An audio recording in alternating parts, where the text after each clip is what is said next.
if any of y'all know the Fishing in the Dark line dance, like this one, the dun, dun, dun. Yeah, so we're gonna have one line of kids up on stage. So if you know it, some of you can come up on this stage and start forming a line. D7 or any district, like, it's welcome to all. And then once the stage gets filled, we're gonna make a line down in front, right here on the carpet.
Elaine, you can start the music.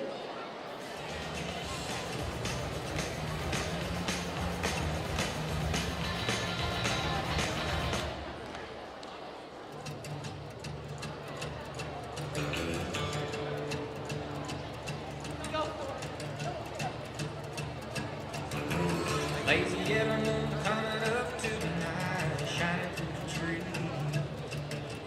Crickets are singing and lightning bugs are floating on the breeze. Baby, get ready.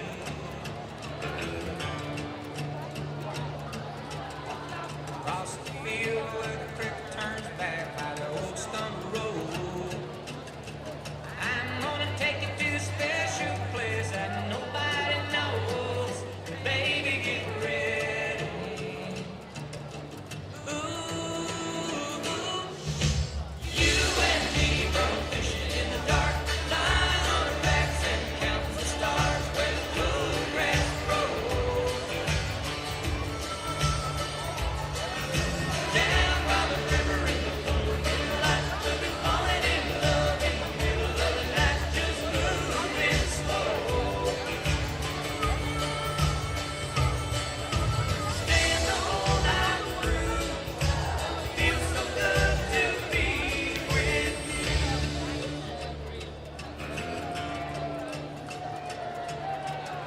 Spring is almost over and the summer's come, and the days are getting long. Waited on winter for the time to be right, just to take you along. Baby, get ready.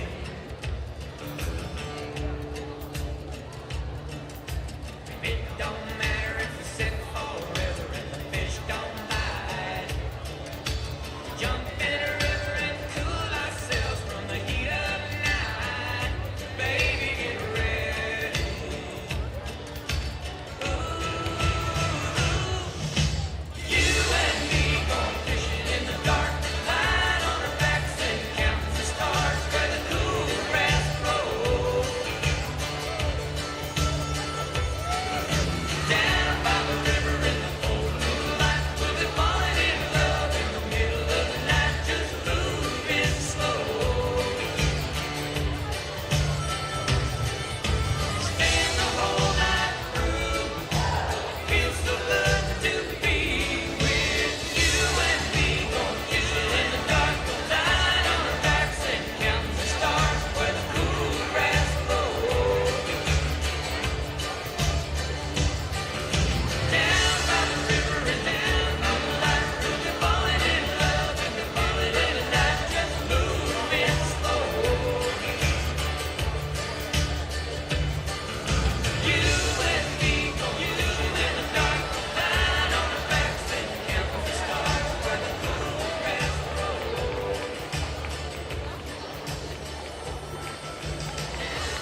important safety information.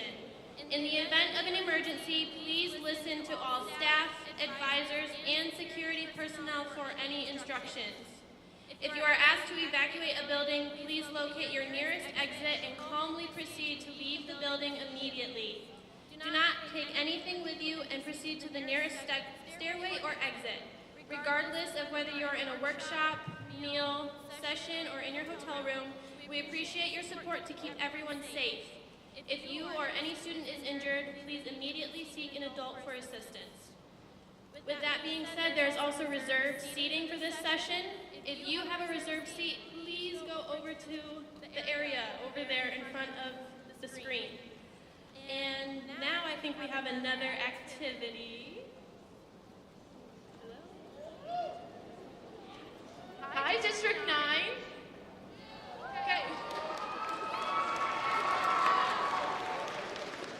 Okay, so for District 9, we're going to bring 5 kids to the stage. So if I can have Gurjeet, Tristan, Amelia, Drew, and John Moore come on up.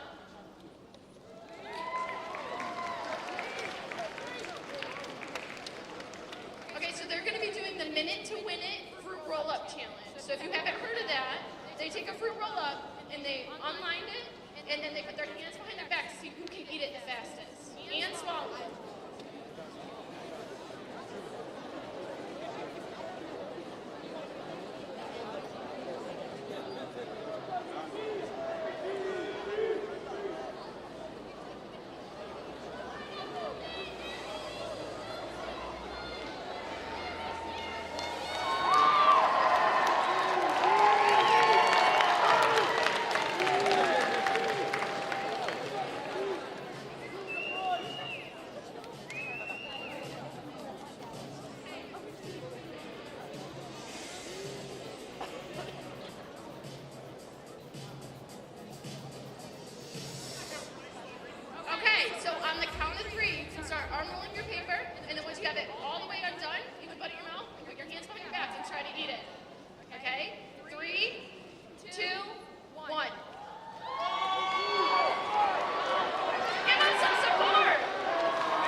To make. It is someone's birthday in here today. Could we all sing a very happy birthday to Mr. Jared Jacobs on 3? 1, 2, 3.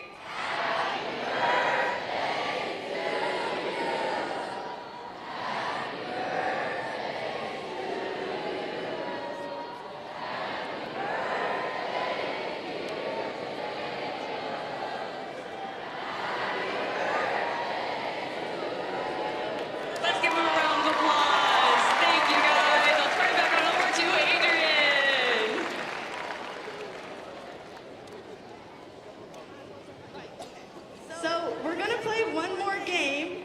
We are gonna play everybody's favorite musical chairs. Now, this game's pretty competitive, so I'd like to hear the loudest 7 people in the crowd.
Where are we going?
Okay, just a quick announcement. We still have some folks that need to take some reserved seating, and this will be your final time to take your seat in order to be recognized on stage for this session. So if your name is Lindsay Constable, Kaylee Heroe, Evan Sidhu, River Townsend, Jackson Lundfelt, Aiden Brewer, Harrison Slocum, Chase Lane Tomion. So I'm not promising any of these names are right, but I'm doing my best.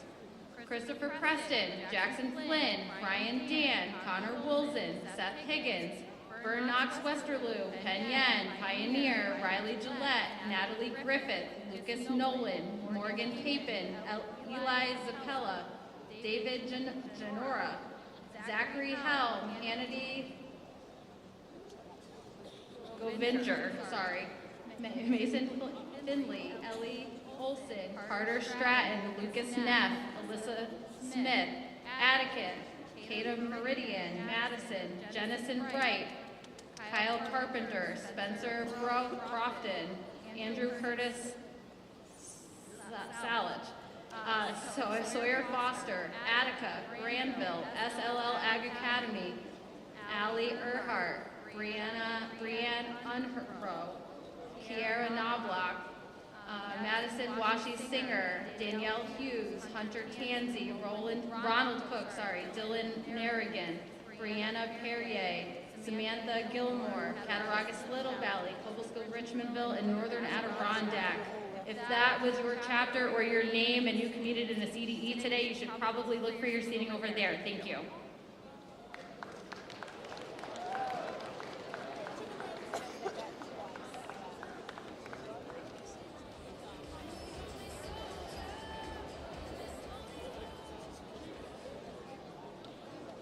In addition to the names that she just read, I also need charter recipients from Cooper's Plains and James Madison. I need individual Jacket Award recipients. I need Olivia Garwood, Ellie Olson, Samantha Zen, Savinch Berdova, Ellie Updike, Isabella Cuezo, and Miley Duello, and Molly Garrell. If you are not in reserved seating, you should be to receive your Jacket Award or your charter. So I hope to see you over there in a minute.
How we doing, New York FFA? My name is Garrett Gumla. I'm from Northern Adirondack chapter, and would everybody please stand and join me for the national anthem?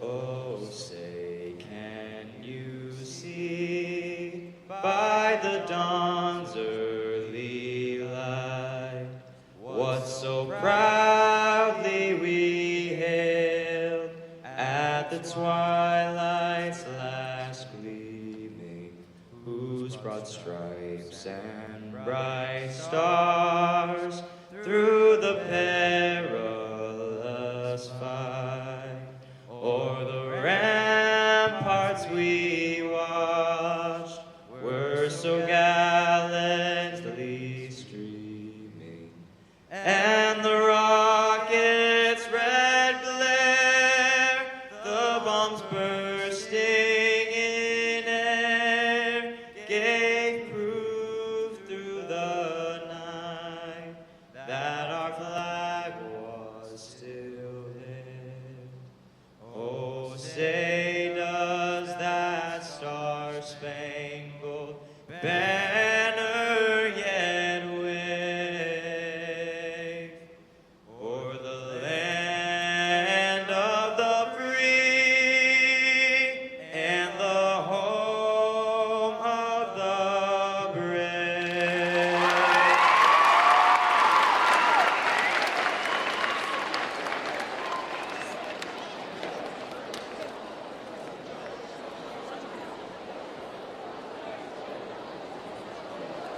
New York FFA, get on your feet and make some noise for your 2022-2023 State Officer Team.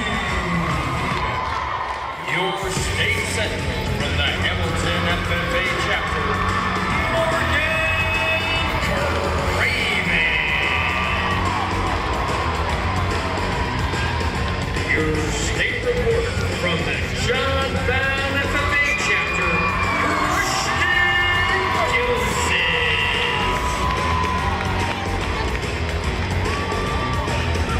Your state treasurer from the Vernon Verona Cheryl FFA chapter, Elizabeth Shepperstein.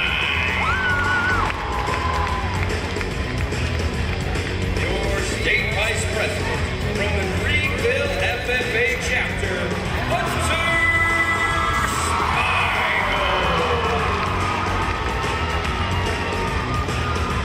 And your state president from the Stockbridge Valley FFA chapter, Myah.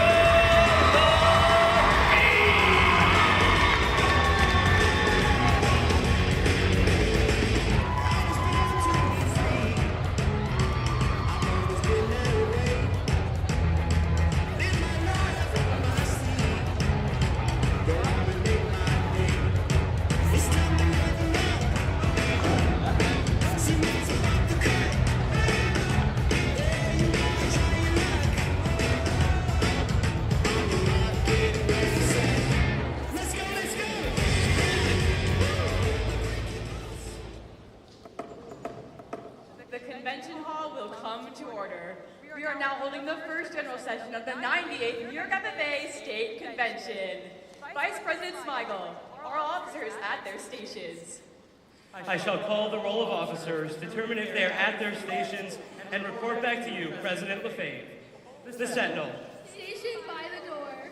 Your duties there. Through this door pass many friends of the FFA.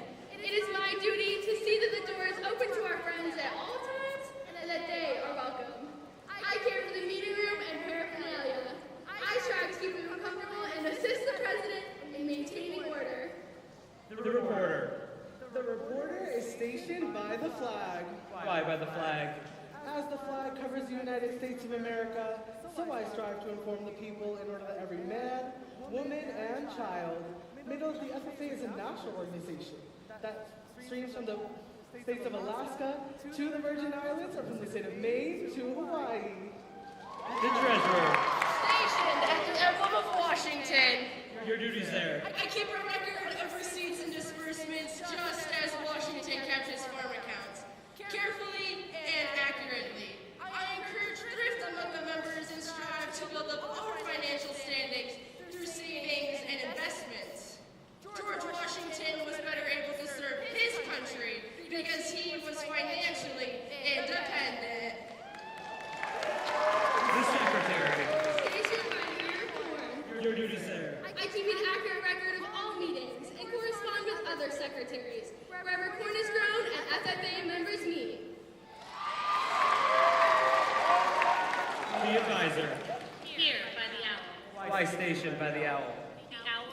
time-honored emblem of knowledge and wisdom. Being older than the rest of you, I'm asked to advise you from time to time as the need arises.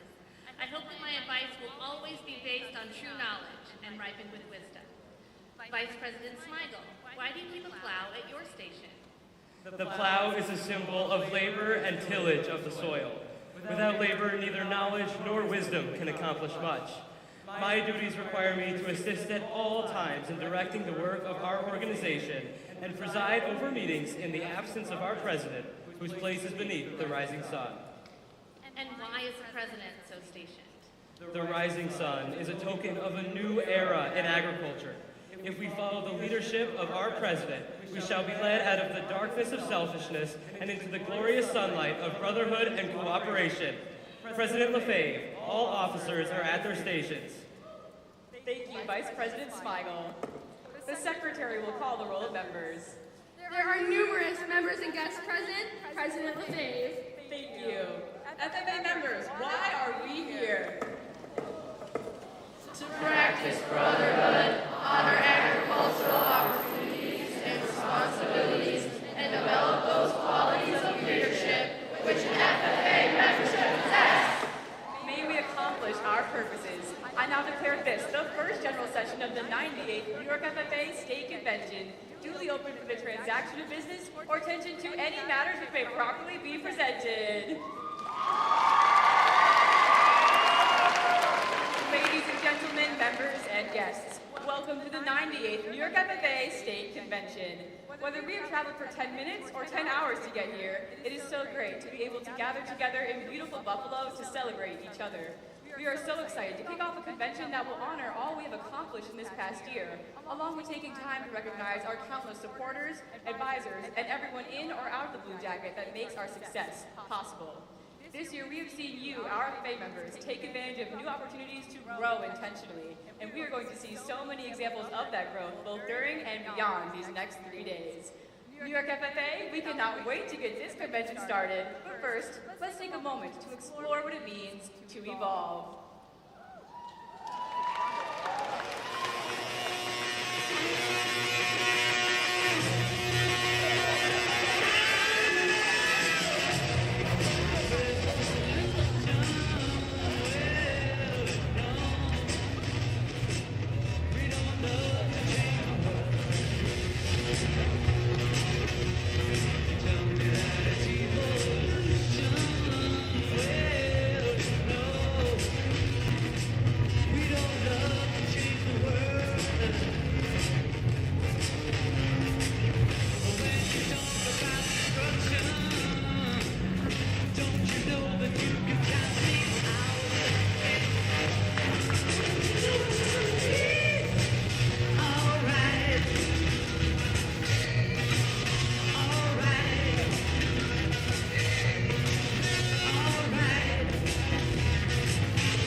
And then the whole process would have to start all over again, with me needing to adapt and overcome the changes of my environment.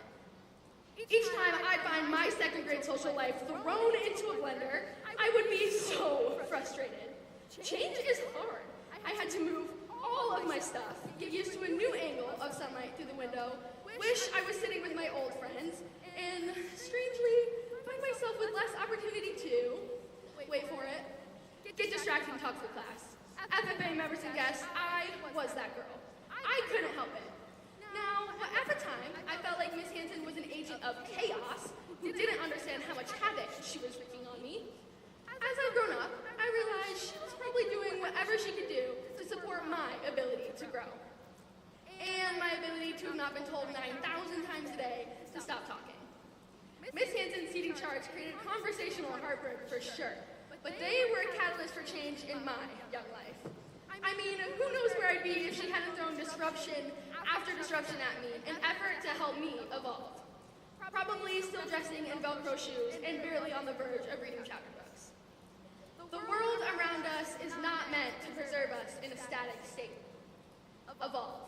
In small moments that seem not to register, and in extinction-level events that change everything. It's in our nature to interpret and then respond to the world around us. When many people think about agriculture, they think about farming. And they don't just think about farming. They think about very specific versions of farming. White picket fences, red barns, black and white cows, maybe some chickens. Depending on your perspective, that idea of agriculture can feel like an era gone by. A story we live or an ideal we would like to see for the future. Some even consider it the original blueprint for family farm success that we have got to get back to. But agriculture has never been just one thing, and we've never aimed to go backwards. Appreciating the roots of agriculture requires us to admit that we have been in the business of better since the very beginning. The New York State Agricultural Society was founded in 1832 with the goal of promoting agricultural improvement. And we have improved greatly in the past 211 years. That advancement is why ag has stood the test of time, overcome recessions, and advancing through new technological ages that have brought us more sustainable and efficient ways to support a growing world. Agriculture is the backbone of New York's communities, economy, and safety nets, providing us with food on our tables, over 200,000 jobs, and places to come together and contribute at community gardens, county fairs, and festivals. Take a look around you. Every single one of us in this room plays a role in agriculture. We will celebrate that commitment when we award proficiency awards and empire degrees. We will ask you to take time to dig into that commitment through agricultural workshops and tours. Evolve looks like intentionally growing our perspective to become more effective leaders. Leaders who will not only take our industry into new heights, but into new eras. Years ago, there was a movie called Jurassic Park. No, not the one with Chris Pratt or the good special effects, the original. That first movie introduced the idea of these scientifically created dinosaurs that have been brought back to life. One of the characters asked what would happen if these obviously dangerous creatures started breeding on their own and taking over their fancy little kingdom. The scientist in charge assures him that nothing would ever happen. They thought of everything. Well, sure enough, partway through the film, Park gets discovered unhatched dinosaur eggs somewhere on the property. The original character knowingly states, life finds a way. To evolve is not simply change for change's sake, or an unintentional survival of the fittest. To evolve is to adapt in order to meet the needs of our current and future challenges we may face. In Jurassic Park, the dinosaurs had evolved. Life found a way. We don't just evolve for ourselves, we evolve for the future of the things we belong to. One of the most influential policymakers in America right now lives just a few miles from where I live, the Bronx. Whether it's improving housing, healthcare, or a commitment to doing something in response to our changing climate, Congresswoman Ocasio-Cortez uses her position to influence an entire community, now and in the future. Earlier this year, my team and I got to serve as delegates at the National FFA Convention. On the table were issues like creating a more inclusive, relevant FFA opening ceremony and expanding organization membership to all AGAT students. I was inspired by the passion delegates from across the country displayed as they spoke to reduce barriers and welcome more students more authentically into our organization. Convention will consider an amendment to our own FFA Constitution that will allow our chapters to expand membership too. Our communities and our cultures are continuously changing. As leaders, we get to influence the evolution of the things we belong to for the better. While there are so many physical applications for the word evolve, we can't forget thinking.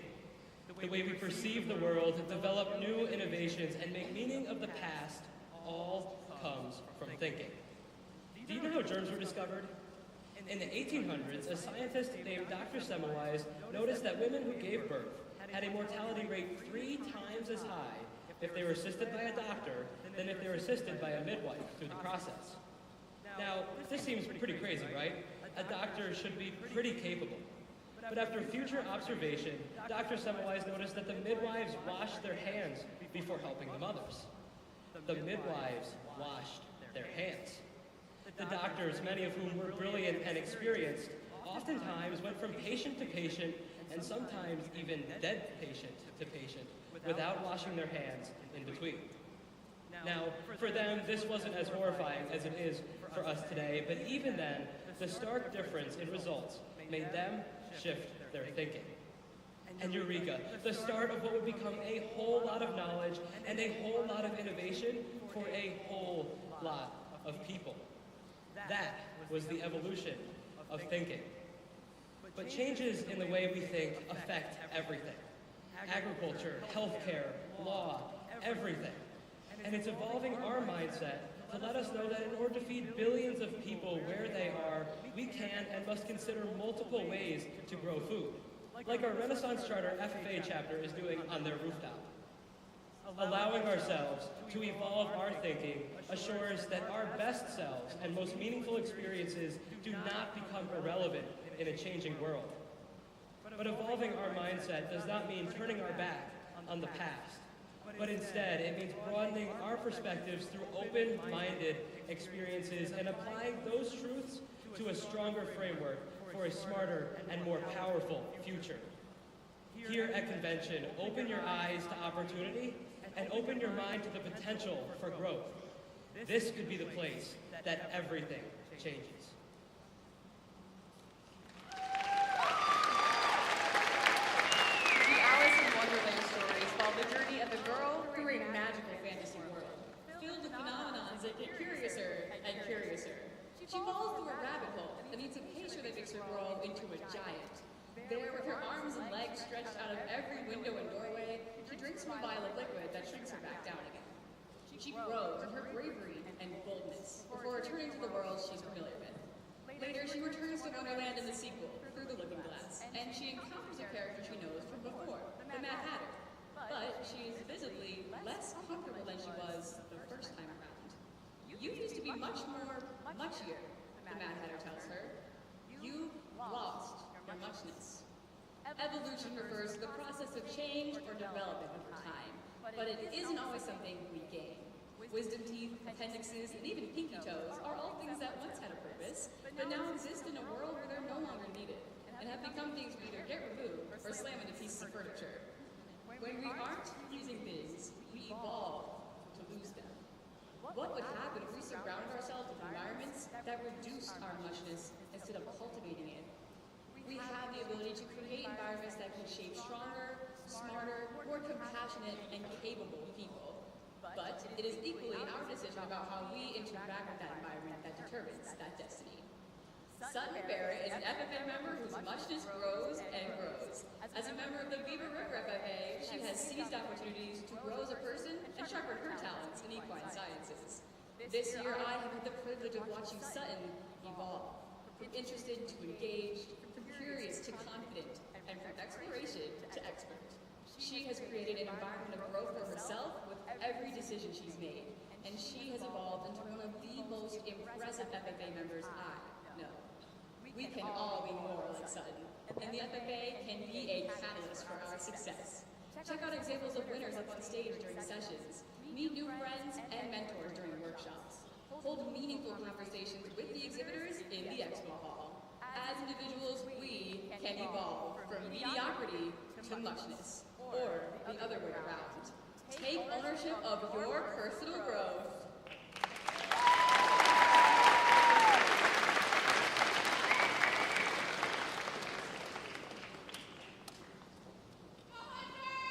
FFA makes a positive difference in the lives of students. It's up to us to take ownership of that transformation.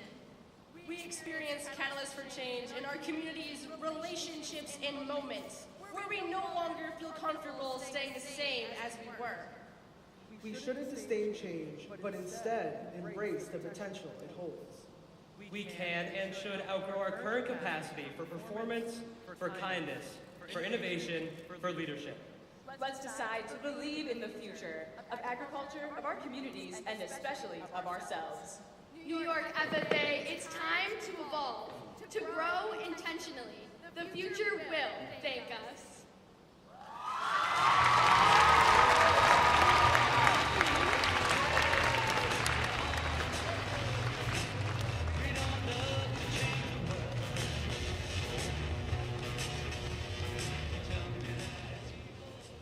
FFA members and guests, let's welcome to the stage our chairs for this evening's session. Let's check them out.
What an incredible journey it has been.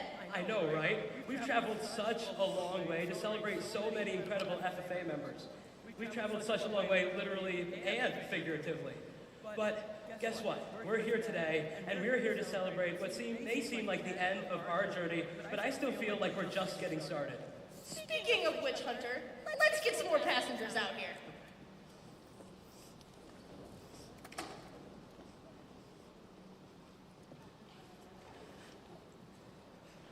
From the forests of the Adirondacks to the beaches of the Finger Lakes, and all the way down to the city that never sleeps.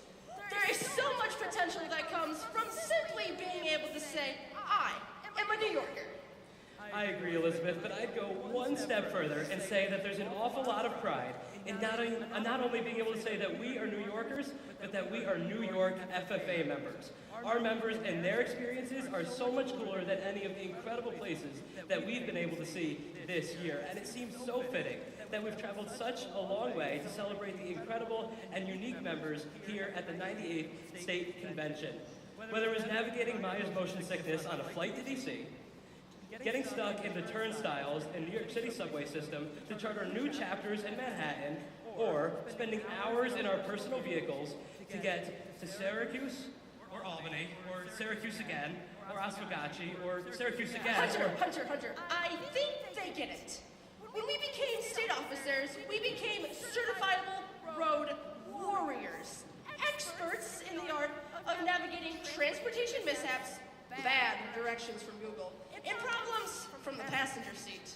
And no matter how many times we had to readjust the luggage that probably legally shouldn't have gone in the van with all of us, the destination was always worth it. That's what I was saying. Only I challenge about being road warriors and say that we're not only road warriors. We are road champions. No matter how many times your windshield wipers flew off your car this year. That was exactly once. And if we're spilling the tea about how vehicularly challenged we are, I think it's noteworthy to mention how many times you had to replace the brakes on your car this year. My parents are here. And let's be clear, those problems were brake adjacent at best. I guess you could say nothing could stop me from making my way to our members this year. Speaking of all those great members, we are so proud to celebrate you throughout this convention. And you've made sure we've got a lot to celebrate. Throughout this past year, New York FFA has been able to grow leaders through more than 6,000 hours worth of state-level leadership experiences and 1,000 student leadership positions. We've strengthened agriculture through supervised agricultural experiences and hands-on work done with our agricultural partners. We've built communities through service and built communities within the FFA. And we've even continued to watch our membership soar and now have 11,200 New York FFA members and 16 brand new chapters. Tonight, we will celebrate the journey, the highlights, the starting points, and the memories made along the way, but most importantly, the people that made those memories in the first place. Tonight, we will celebrate some award finalists in CDEs and our Dairy Cattle Award winners. We will also hear from our prepared public speaking winner, along with some amazing talent.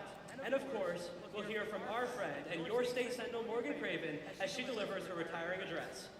Also, throughout this session, we have the unique opportunity to charter this year's incoming chapters, hear from our keynote speaker, and award some very special FFA members with their first FFA jackets. We've got a lot to get through, and it's our intention to spend this session with plenty of good vibes and a little less misadventure.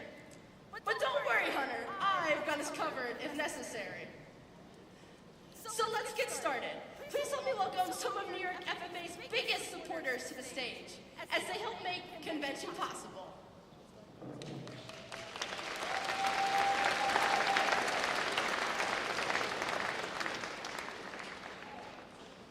There's a group of people that we would not be anywhere without, and that is the New York Association of Agricultural Educators. Our advisors, it's safe to say, we would not be here without them. And without the efforts of our advisors at the district level, at the sub-state level, and at the state level, we would not be here today. So please help me in welcoming Ms. Tara Burke to the stage. Ms.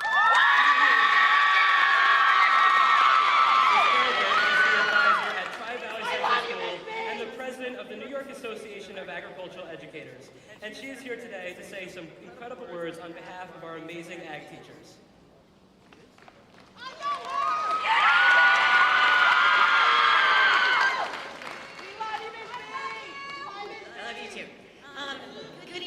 Welcome to Buffalo and the 2023 New York State FFA Convention.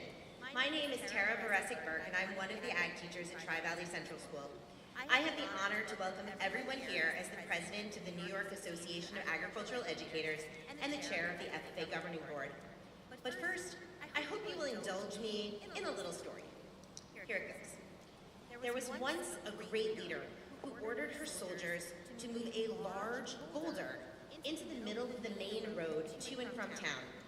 It prevented people from easily passing by. She then hid, watching to see who would stop to do the right thing and move it out of the way. Wealthy merchants and nobles passed the boulder, barely giving it a second thought. A few of them blamed their leader for not keeping the roads clear, yet none stopped to do anything about the issue. They just complained and blamed others for their struggle. One day, a peasant walking along with a sack of vegetables to sell at the market saw the stone. He decided that he could easily pass by it, but instead, he stopped, laid his load down, and then pushed, tugged, puffed, heaved, and finally moved the stone to help everyone.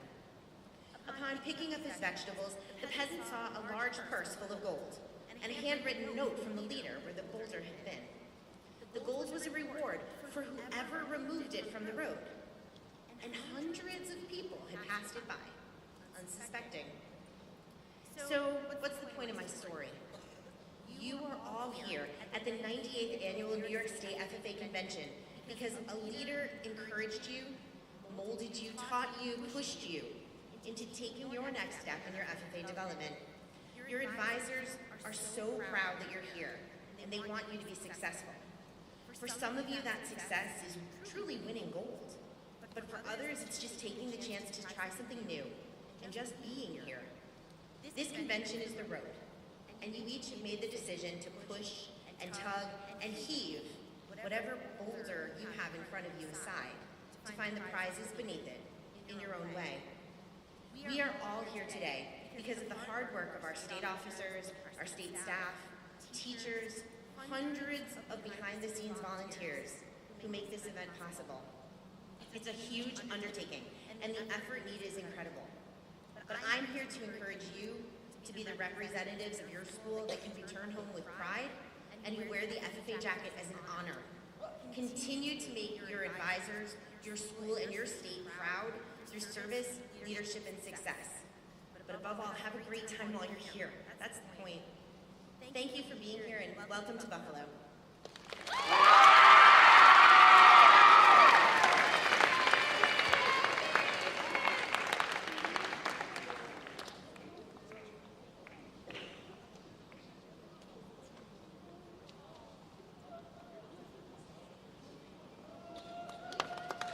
Let's have another huge round of applause for all of our convention volunteers.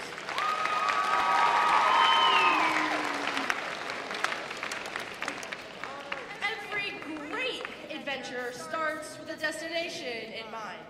And our next group of individuals are doing the work today to make short and long-term career destinations a reality. Supervised agricultural experiences, or SAEs, give students the opportunity to explore careers in agriculture while creating powerful resumes and filling their own bank accounts. They're a cornerstone component in our time as an FFA member. And throughout convention, we'll have the unique opportunity to award members who have gone above and beyond in their SAE. Our next group of individuals are being awarded for their excellence in the area of plant systems. Let's bring out the winners. Proficiency Awards recognize years of effort building a supervised agricultural experience. Plant Systems Proficiency Awards range from research to crop production to the application of plant science in front yards, community gardens, and golf courses. There's no community in which a plant systems project doesn't bring agriculture to life. The Diversified Agricultural Production Proficiency Area recognizes students managing both livestock and crop production as part of their supervised agricultural experience. In 2023, Alexandria Bay FFA's Molly Edgar developed the top project in New York.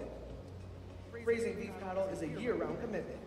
Molly has developed skills in animal handling and nutrition, as well as equipment operation. Whether it is making hay while the sun is shining or bottle feeding calves that the mom won't take care of, Molly is always willing to lend a helping hand on the farm. Great work, Molly.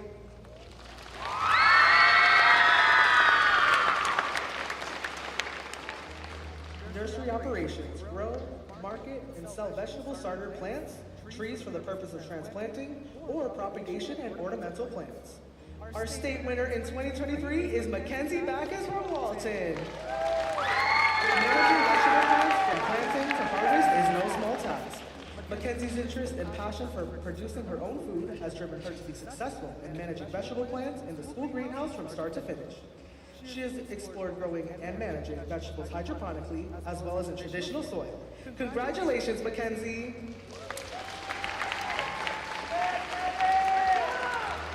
Specialty crop production includes sugar beets, edible beans, specialty corn and gourds, or a student could include grass seed production, sunflowers, or floriculture. The possibilities are endless for success. Perry FFA's Harley Wolfganger made herself successful exactly that way. Harley has developed and grown her business named Silver Lake Sunnies. Throughout the spring, summer, and fall, Harley is dedicated to planting, growing, harvesting, and marketing sunflowers. She is known in her community for beautiful hand-painted mason jar flower arrangements that can be found at the farmer's market or at the roadside stand. Operating your own floral stand is no small task. Way to go, Harley!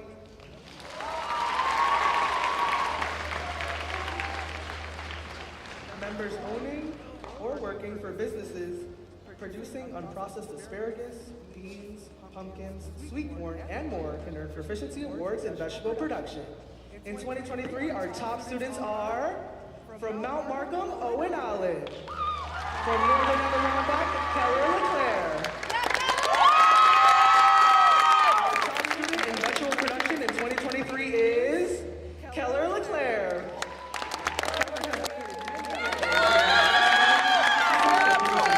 Indoors as well as outdoors. He has produced lettuce utilizing grow carts while also growing a variety of other crops outdoors. Although he has had to learn to carefully navigate pest and weed management to ensure a bountiful harvest, Keller has found great success in growing his own vegetables. Great work, Keller. We are so proud of you.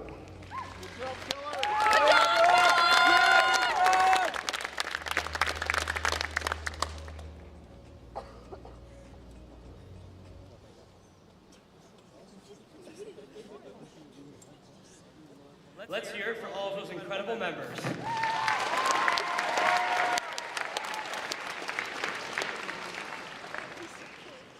Hey Google, how do I get to stand on stage like those members did?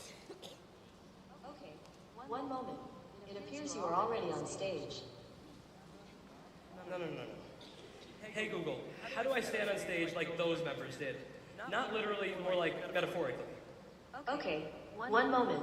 I'm very sorry. Metaphorically, you are already on the stage. This is your Mount Everest moment. Maybe I should have gotten an iPhone. How many of us have ever looked for directions and come up a little bit short? Yeah, I know I have. But sometimes I know that finding success looks like looking to those who have already found success and learning from their greatness, like a Sherpa. Proficiency awards are a great example of greatness in our midst and of a lot of hard work put in over time. But here at convention, we'll also certify results on site. For months, students have been competing at the district, sub-states, and now state events to earn the right to continue their journey on to national convention and represent New York State.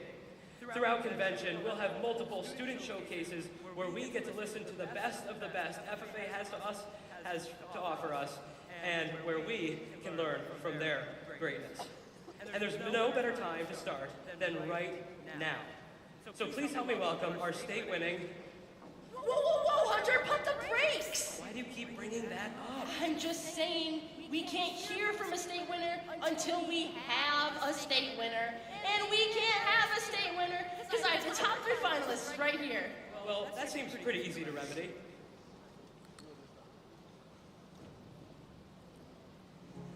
In the competition of senior prepared public speaking. In 3rd place, Lindsay Constable from Letchworth.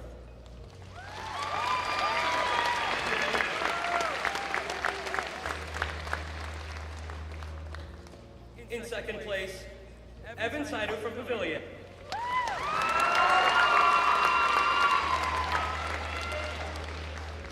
And that means our 1st place winner, who will be representing New York at the National FFA Convention, is Kaylee Harris from Mohawk Valley.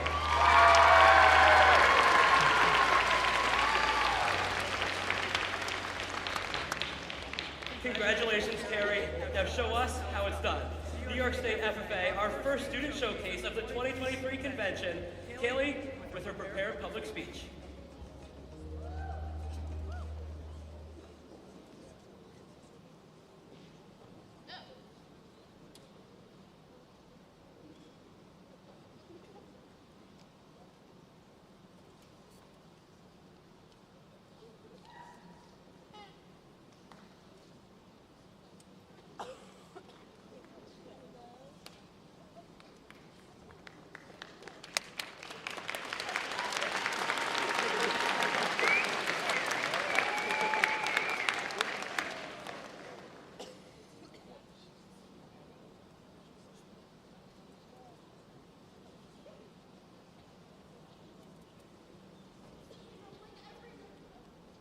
Every good road trip, there's always going to be some technical difficulties. Your mic should be working, and the best of luck.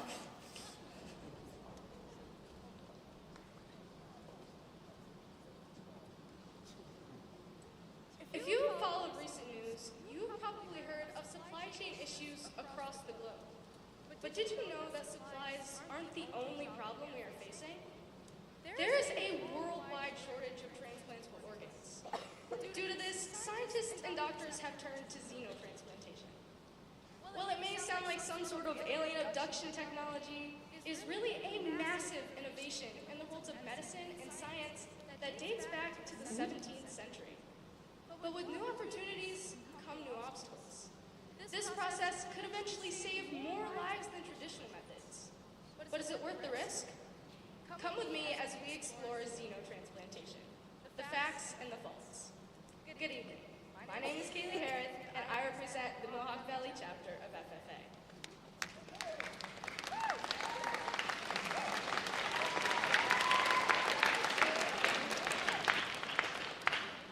Xenotransplantation is the transplanting, implanting, or infusing of non-human donor cells, tissues, organs, or fluids into a human.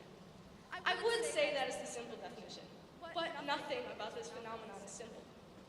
As of December 6, 2022, over 105,000 people in the United States wait for a transplant. Well, 17 die each day from waiting too long. Meanwhile, another person is added to a transplant list about every 9 minutes. The transplant list has persisted in the 100,000s for years. In the past decade or so, scientists have brought xenotransplantation back into the limelight in hopes that it can help.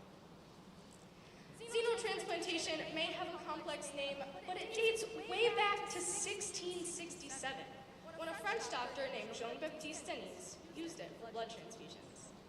His first patient survived for some time, but the practice was banned when 2 others died.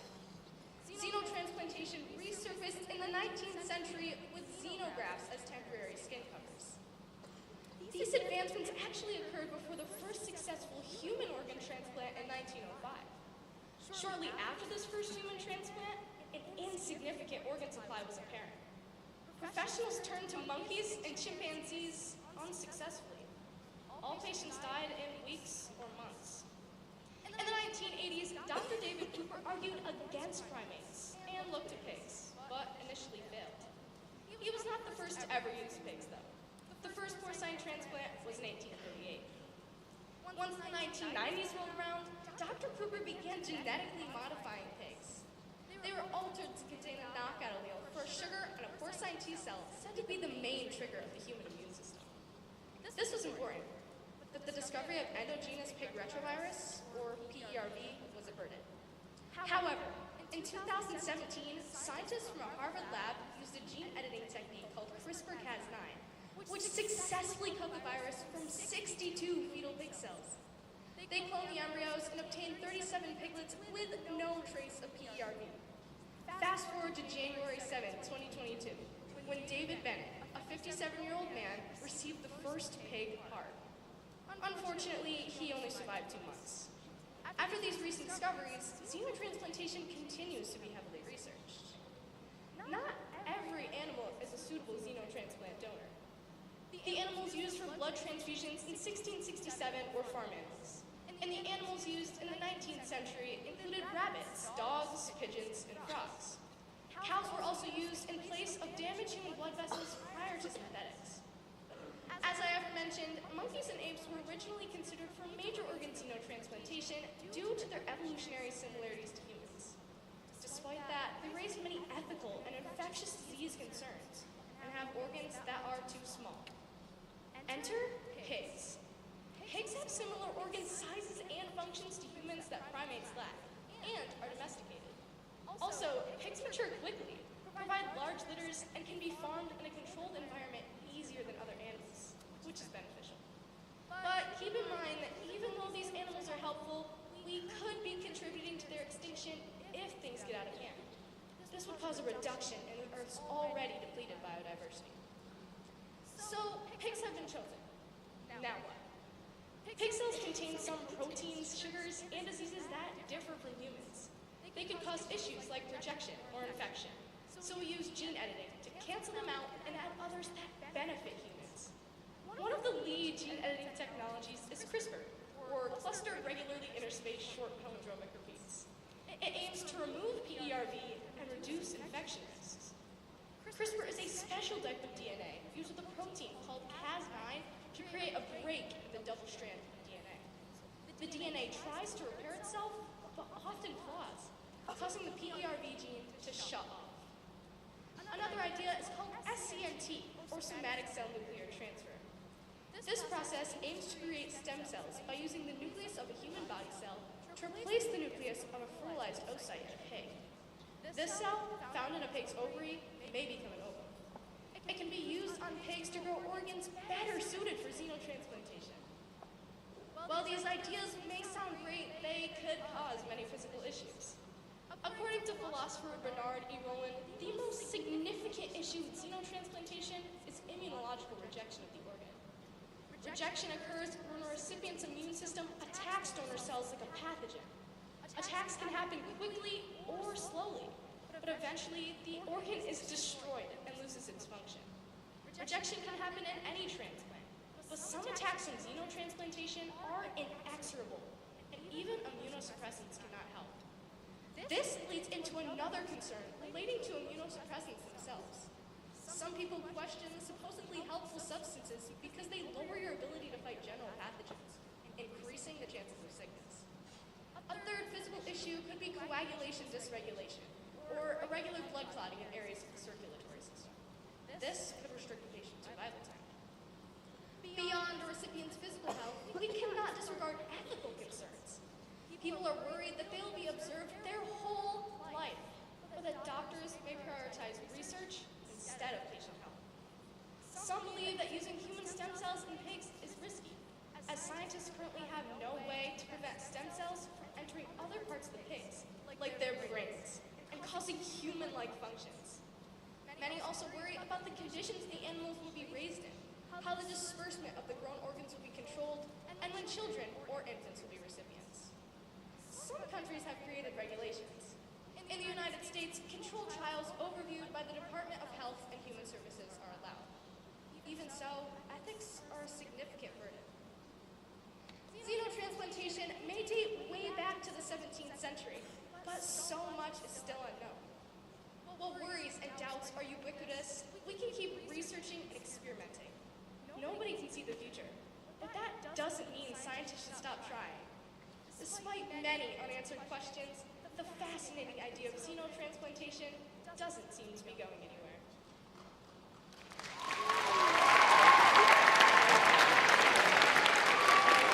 That was awesome.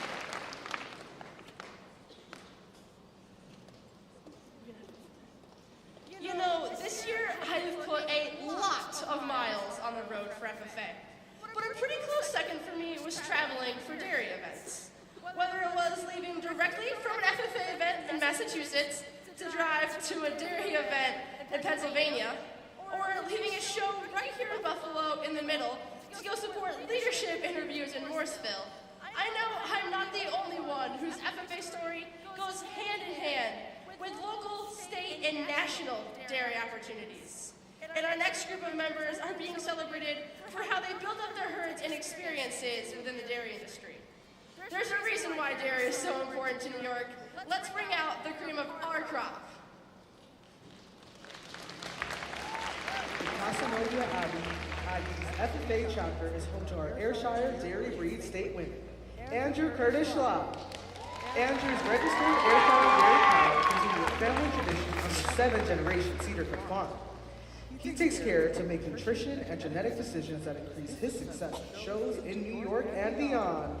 Moving forward, Andrew plans to continue his investment in his herd by beginning in vitro fertilization of his own animals and getting more involved in the dairy industry through junior dairy leaders. Congratulations, Andrew! Ray Dunn from the Cobleskill Richmond Mill FFA chapter has established himself within the Jersey cattle community. Ray continues family success with the herd he began way back in 2012. He is proud to have seen the quality and classification of each of his cows increase to very good since he started working. He intends to continue to grow his own skills so he can help improve the agricultural system of our entire country. Great work, Ray! Northern Adirondack FFA Chapter Sadie Tum has achieved excellence in raising and showing milking shorthorn cattle. Holstein cattle are most people's first image when they think of dairy, and it's no surprise that in 2023, we had 4 state-worthy finalists who chose to turn their visions of success in the dairy industry into reality with this breed as the backbone of their herd. Let's celebrate our finalists. From Groton FFA, Adeline Clore. From Northern Adirondack FFA, Parker Manor. Also from Northern Adirondack, Brianna Purrier. Finally, Jillian Ziegenfist from the Groton FFA chapter. And our state winner is Northern Adirondack's Parker Manor. Parker may be a sophomore, but he has already begun to make incredible impact on his grandfather's farm. From beginning the vaccination program to making better choices about breeding show cattle, to installing better ventilation, Parker's efforts improved his family farm and solidified farming and the dairy industry as his #1 passion. His ultimate goal is to have a 1,000-cow dairy farm and to raise and breed show cattle that will make a positive name for his family. All this and more is what makes us so proud to celebrate our state winner and know he will make the FFA name great too. Congratulations, Parker.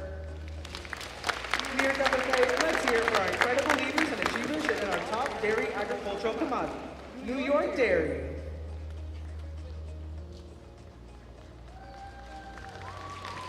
Let's hear it for all of those incredible FFA members. Those we saw on stage and those that we know are doing the work day in and day out certainly make us credible when we say in FFA that future is our first name. Now, I'm going to tell you a story from a little bit earlier this year.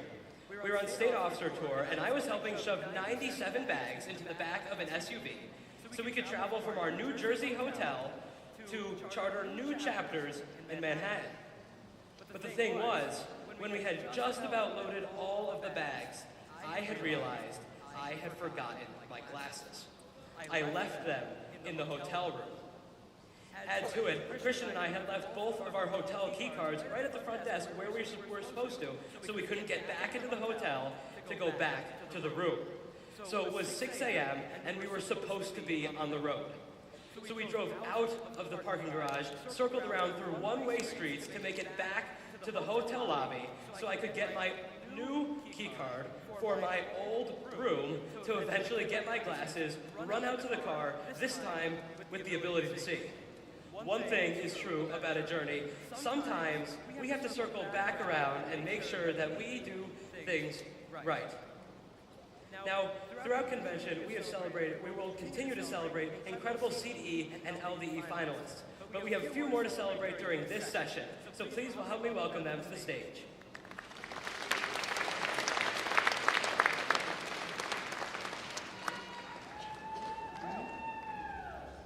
For our Agricultural Technology and Mechanical Systems CDE.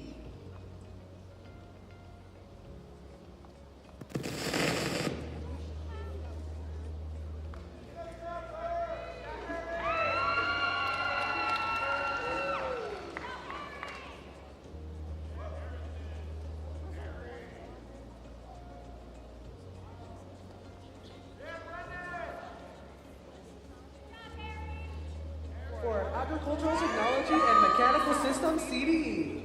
In 10th place, Harrison Slocum from Pavilion FFA. In 9th place, Jack Flynn from Penn Yan. In 8th place, Seth Higgins from Pioneer FFA.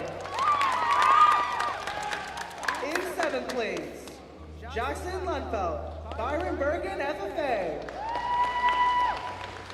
In 6th place, Aiden Brewer, Oxford FFA. In 5th place, Chance Lane Tomlin from Penn Yan FFA. In 4th place, Christopher Preston from Penn Yan FFA. In 3rd place, Connor Walzen from Pioneer FFA.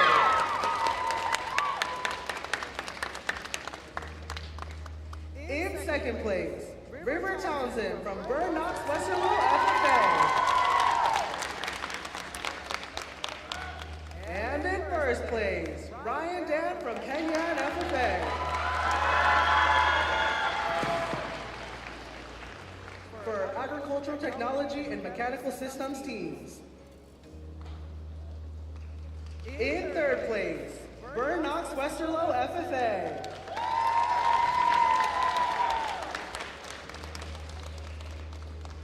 In second place, Pioneer 1.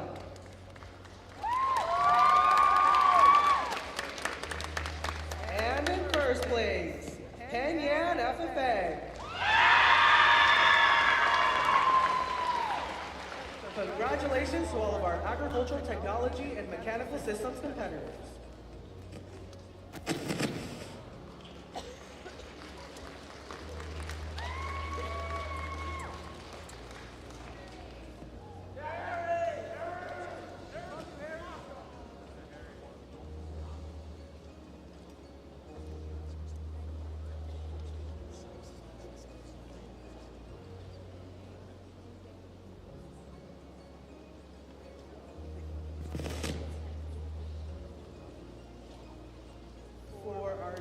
Extemporaneous CDE.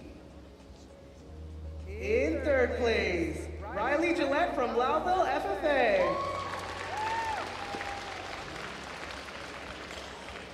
In second place, Lucas Nolan from Salem FFA.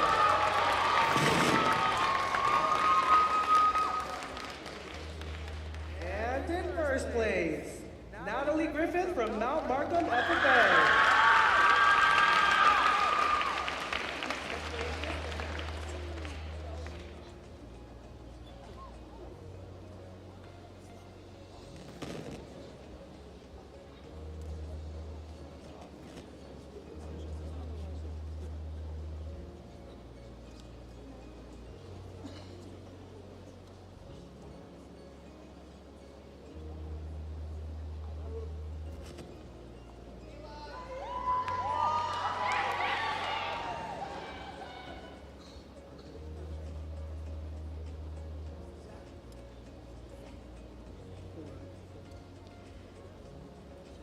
For our Junior Tool ID CDE.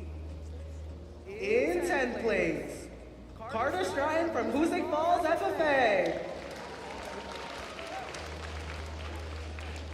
In 9th place, Lucas Neff from Madison FFA.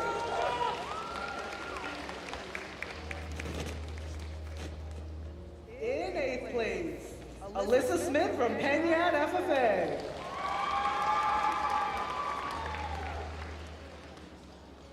In 7th place, Kennedy Dotlinger from Climber FFA.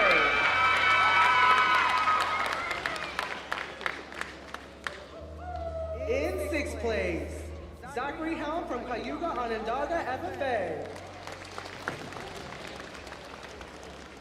In 5th place, David Janner from Cattaraugus Little Valley FFA.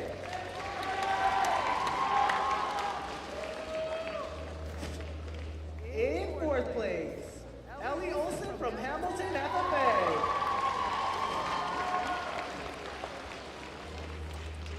In 3rd place, Eli Zavala from Cato Meridian FFA. In 2nd place, Mason Finley from Cuba Rushford FFA. And in 1st place, Morgan Capin from Attica FFA.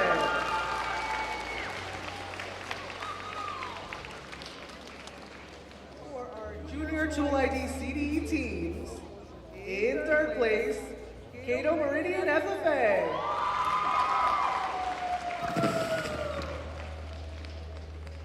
In 2nd place, Madison FFA.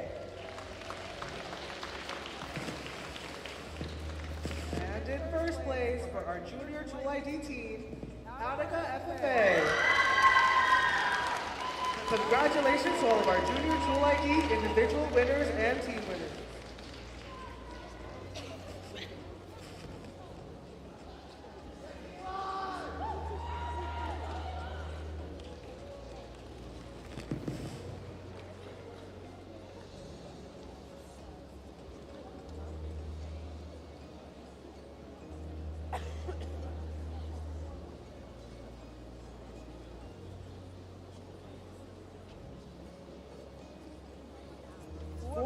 Maple CD. In 10th place, Bryce Yett from Potsdam Central FFA.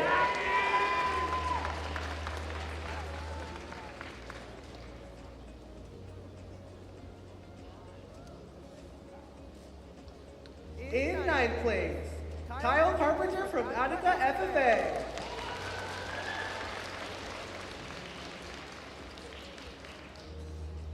In 8th place, Connor Oking from SLL Ag Academy FFA. In 7th place, Andrew Curtis Law from Casanova Aggies FFA. In 6th place, Riley Jones from Sherburne Area FFA.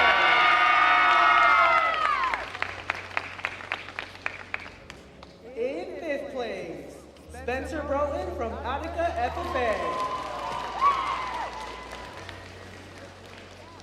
In 4th place, Jennison Wright from Attica FFA.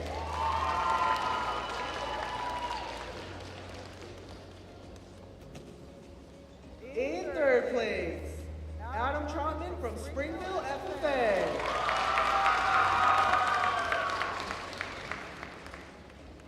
In 2nd place, Sawyer Foster from Granville FFA. And for our 1st place Maple CD individual, Devin Conley from Vernon Verona Cheryl FFA.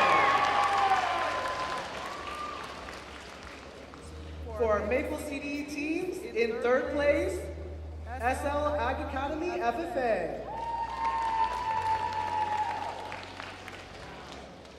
In 2nd place, Granville FFA. And for our 1st place Maple CD team, Attica FFA. Congratulations to all of our Maple CD individual and team winners.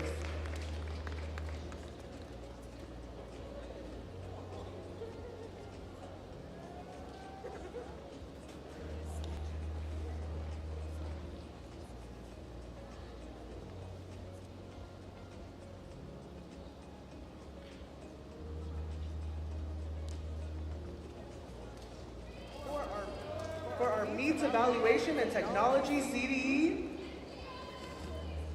for individuals in 10th place, Ali Earhart from Cattaraugus Little Valley FFA. In 9th place, Brianna Perrier from Northern Adirondack FFA.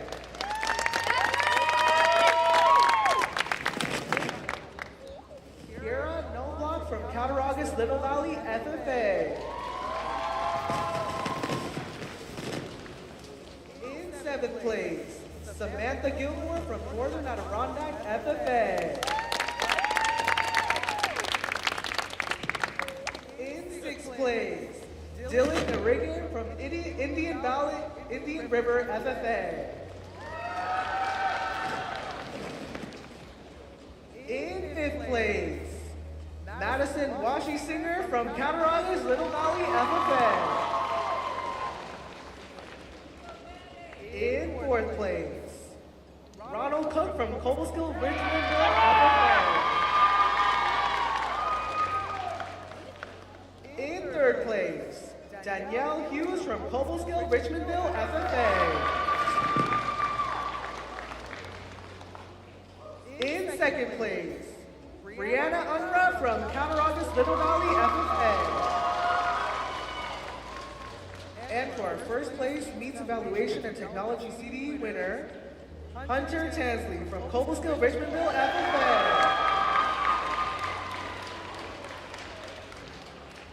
For our Meets Evaluation and Technology teams, in 3rd place, Northern Adirondack FFA. In 2nd place, Cattaraugus Little Valley FFA. And in 1st place for our Meets Evaluation and Technology team winner, Cobleskill Richmondville FFA. Congratulations to all of our Meets and Technology CD winners.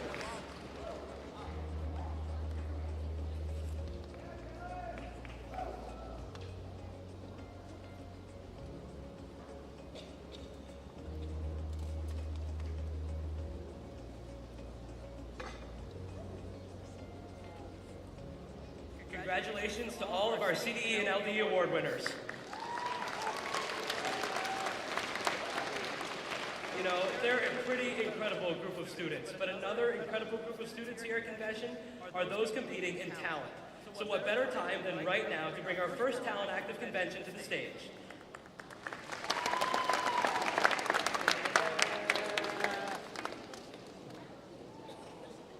Hello again, New York State FFA. My name is Garrett Gumlaw, and I am a proud representation of the Northern Adirondack chapter.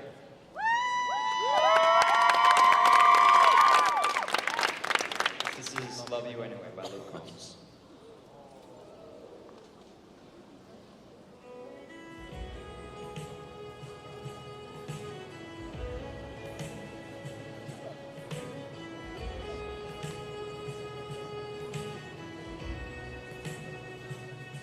If your kiss turned me to stone, I'd be a statue standing tall in ancient Rome. And if your touch shattered me like glass, I'd be in pieces trying to make them break in half. If it took one look to turn my days to night, at least I'd have the stars that sparkle in your eyes. There's just some things that leave a man no choice, like a compass needle needing its true north. Even if I knew the day we'd met you'd be the reason this heart breaks, oh, I love you anyway.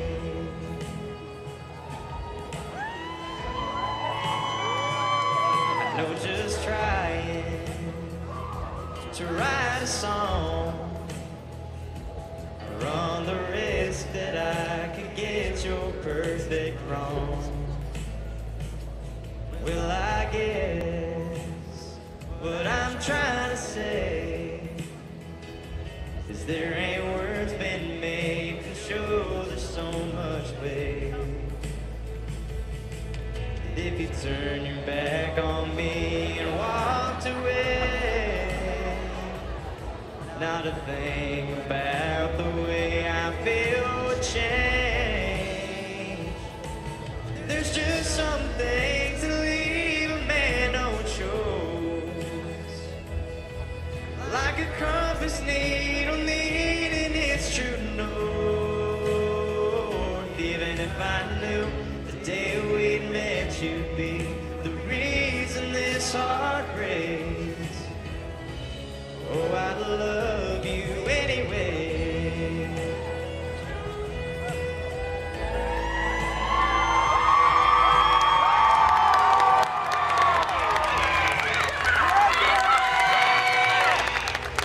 There's just some things that leave a man no choice, like a compass needle needing its true north.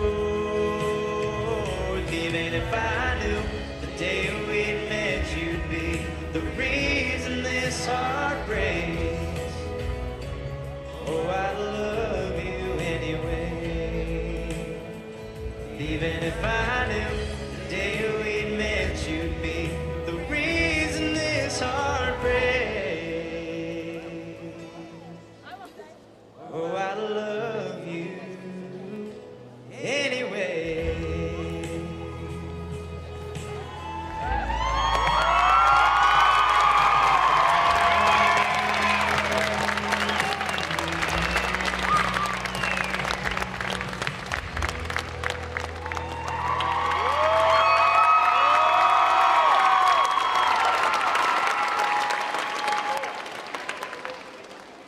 Thank you, Garrett. That was incredible, wasn't it? Next, I have to bring out two people to the stage, to the podium actually, for a very special introduction.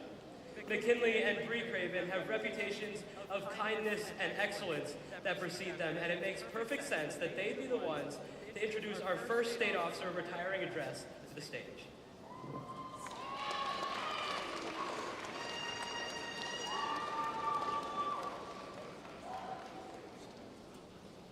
If you were to look up the definition of a role model, it would say, a person looked to by others as an example to be imitated. Morgan fits this description perfectly. I know this year she's been a role model for not only me, but for many members. Hearing about the impact she's left on everyone she's talked to makes me so proud to call her my big sister. Witnessing her ability to make connections with strangers and friends outside of her small hometown excites me to see what her future holds. Morgan has always been my biggest supporter and #1 fan. And through her year of service, I'm sure she's become many people's #1 fan. She always has a dad joke on hand and will most definitely use it. I couldn't be more proud of the things she's accomplished and how many people she has impacted. It is our pleasure to introduce our big sister, Your State Sentinel, Morgan Craven.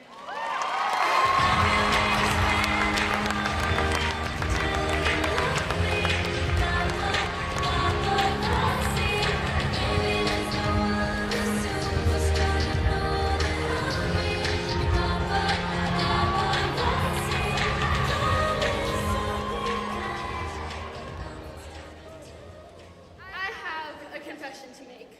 We're all friends here, and this is my moment after all, so I figured I should be a little bit vulnerable with you. I have a Facebook account. I know, it's not the cool thing to do, but I love being connected to people and documenting the moments of greatness in my life. I love seeing the moments of greatness in the lives of others. I'm a bit of a social media super user, actually. I'm on Instagram, Snapchat, TikTok, 1 second a day, and of course, I'm on Be Real. It's become an archive for the highlights of my life. Something that I can look back on in the future and feel the way I do right now, in these limited, precious seconds known as the present. Not every moment is created equal. Some moments are greater than others. You know how I know that's true? This is my camera roll. Now don't judge me. A significant number of people in this crowd, if not a majority of us, know exactly what all of this is about.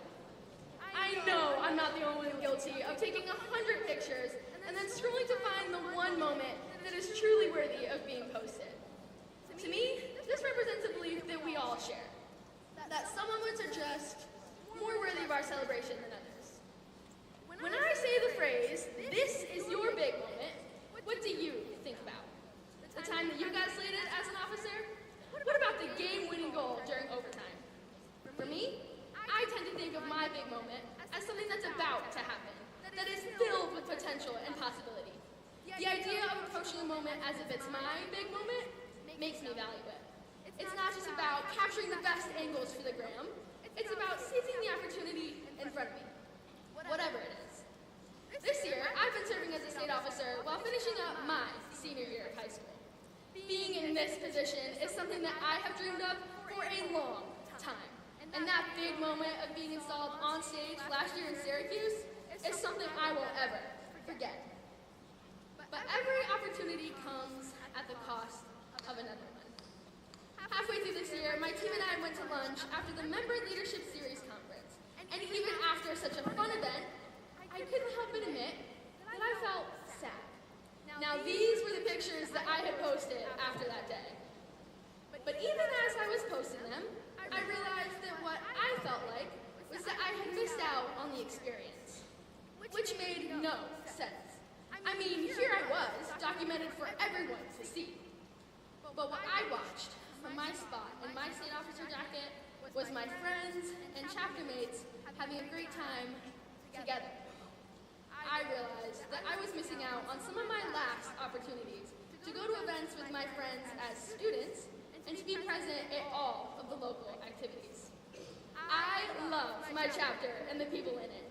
So when I could see them right there, happy, together, and having so much fun, I felt like, wait, that was supposed to be my moment too. And I missed it. Now this isn't a speech about the saddest officer that ever did serve, although in that moment, I felt pretty pretty much just like that. It's about the lesson that I learned and that I want to share it with you. There is never just one big moment. It's up to us to treat the moment that we're in as our big moment and not to miss it because of comparison or fear or lack of readiness. We make the most of our moments by choosing to realize that some moments are greater than others, but it's up to us to make them that way. Here at the State FFA Convention is a great opportunity to live in a "this is my moment" mindset. Before you walk in to give a speech, this is my moment, I've got this. When you sit down at a table with a bunch of kids from another chapter and you don't know a soul, this is my moment to make a lifelong friend. When you step off the bus at tomorrow's tour of the Buffalo Bills Stadium, this is my moment to find Josh Allen, smuggle him onto the bus, and force him to come back to state convention. When you're in sessions, that's your moment to see a place where you can be recognized on stage next year. Loading the bus to head home, that's your moment to show appreciation to your ag teacher and take something off of their plate. We are all busy people with a lot of opportunity. But don't miss out on the moments that we're in because you're worried about what other moments you might be missing. This is your moment. Now, it's probably true that some moments are greater than others. You know what else is true? The sum of our moments are greater than any of them are individually. Take a second and picture yourself in a forest at dusk. The sun has just set, but it's not completely dark yet. When you look out into the trees, you can see fireflies lighting up one at a time. One lights up, then it's off, just in time for us to see another one a little bit deeper into the woods. If you were trying to take a picture of one beautiful little firefly, you would spend a really long time. It's a picture worth taking for sure, but when we spend so much time on one seemingly perfect moment, are we missing something bigger? Time-lapse photography captures not just one moment, but the impact of a sum of a series of moments over time. There are so many incredible images out there of planes all taking off from the same runway, headed with thousands of people to hundreds of destinations. Of the stars and the planets moving across the night sky in the span of a single night. These images make me realize that if we always choose to focus on just some of the moments, it's almost impossible to see and appreciate how much light and beauty the smaller things can bring into the darkness. The sum is greater than just some. Okay, well, what does this mean? How many of us have heard of Rosa Parks? She's a civil rights icon, most known for the fact that one day she refused to move to the back of a bus. Her peaceful resistance and the insane amount of courage it took led to the rethinking of the codes of American life. I think everyone here would agree that whether she intended it to be or not, Rosa's moment on the bus qualifies as a moment that is greater than most. But what a lot of us might not know is that while Rosa's moment was the one that broke through, she wasn't the only one to do it. She wasn't even the first. The first was a 15-year-old girl named Claudette Colvin, who did the exact same thing. Claudette's actions didn't catch the attention of the news, but it did catch the attention of Rosa and many others who were striving for change. We can look at the civil rights movement and see Rosa, and we wouldn't be wrong. That's a true picture of American history. But it's an incomplete picture, because without Claudette, there would be no Rosa. It was the action of Claudette and thousands of others combined that delivered the real change. Over time, the sum of our actions and experiences have more impact than any moment ever could on its own. How we use our moments, the great and the granular, shape our lives. My sister McKinley and I, we spend a lot of time together. Every day since April 18th, 2005, we have shared a room. And before that, we shared a room. For 18 years, I have shared every birthday and every first day of school. We share 5 minutes in the car every weekday on the way to school and back again. We shared official dress pieces and school supplies, and that's about 7 minutes ago, we shared a stage. Many of these things, when we were doing them, just felt normal, maybe even insignificant. They were small or singular moments of greatness. What I didn't realize was the effect that these moments would have on me over time. All of these moments and the way that we've shared them have created the most important relationship in my life.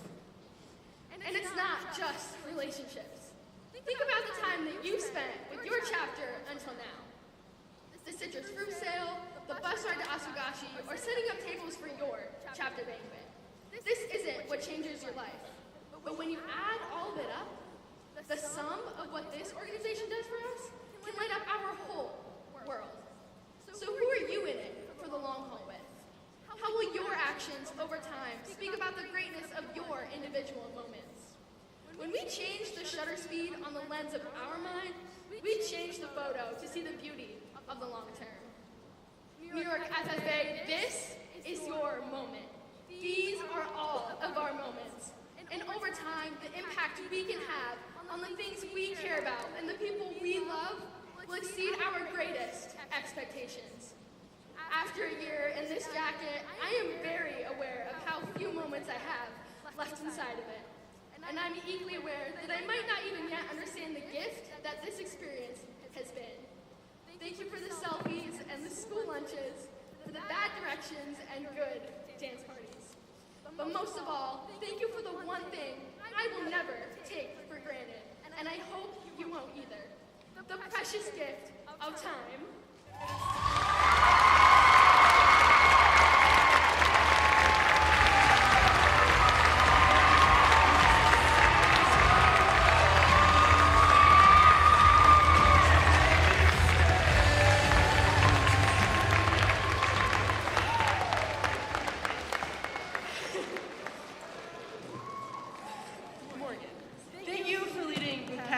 Dedication, and love. Your ability to light up every FFA member with your kind words and selfless actions is inspiring. With everything from your stunning lashes to your funny jokes, you're truly one of a kind. Your love for nails, cheesy grooves, and funny stories is pretty awesome. And because we knew you, we've been changed for good. Love, Cristian, Hunter, Myah, and Elizabeth. FFA members and guests, your state sentinel and our friend, Morgan Craven.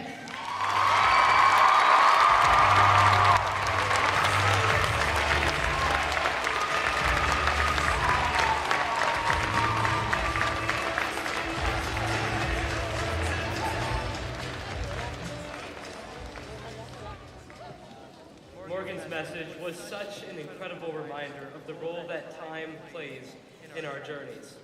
As FFA members, we benefit from the moments that we seize right now and for the moments that people have seized in the past. Our New York FFA Association is continuing to grow, and that because people in their communities, teachers, and students are still choosing to begin the FFA story in their community. Since convention in 2022, we've been able to charter 16 brand new chapters. So please help us welcome them to our association with our official chartering ceremony.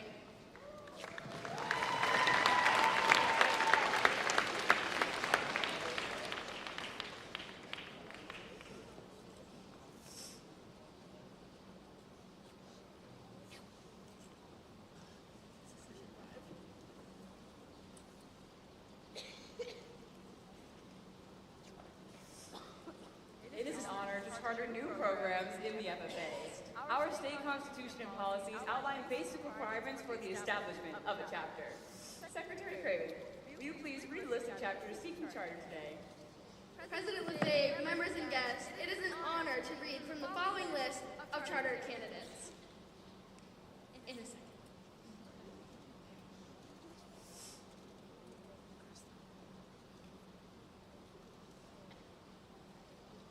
Brookfield.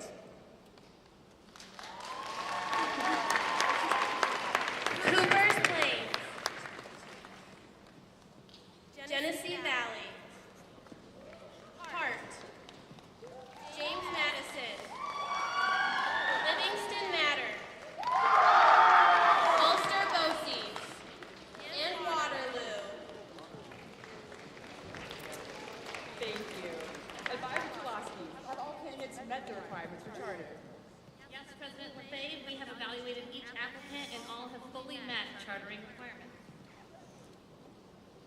Thank you. Would the officers please join me for the chartering ceremony? As Sentinel, I welcome you as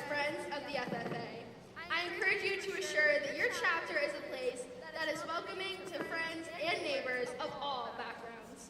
May your doors be open and inviting. May you care for the symbols of our organization with pride. FFA is a national organization that reaches from Alaska to the Virgin Islands and Maine to Hawaii. But the heartbeat of every story we tell starts at a local level. As a new chapter, take your responsibility to tell the story of FFA, agriculture, and education seriously. May the story you tell be honest, optimistic, and timeless. As leaders, you are charged with a careful stewardship of your chapter's resources. FFA is known for responsibility, practicality, opportunity, and generosity. But is only known as those values as long as its chapters esteem those values. May your chapter's future be marked with decision-making that allows you to serve your communities for years to come. As Vice President, I impart upon you the importance of a willingness to do the work necessary to make your chapter successful. Not all works will receive recognition, but the FFA develops leaders who are willing to meet needs without needing glory. May you find purpose and satisfaction in a job well done, and may your chapter come to be known as disciplined, trustworthy, and humble. It's a student organization that develops premier leadership, personal growth, and career success through agricultural education. Honor the traditions and expectations of our historic organization, but recognize that the very nature of the FFA expects even our newest members and chapters to lead us into new eras. May your chapter be known for brotherhood and cooperation, and may you rely on the knowledge and wisdom of those that have come before you. FFA members and guests, it is a privilege to officially charter these chapters and add them to the list of approved chapters in the New York FFA Association. Congratulations! FFA, let's celebrate our newest chapters.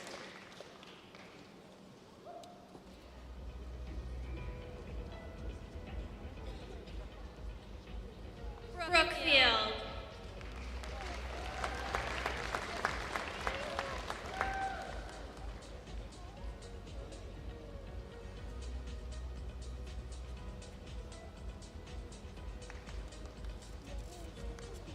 Cooper's Plains.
congratulations to all of those incredible FFA chapters that made it to their first FFA convention today.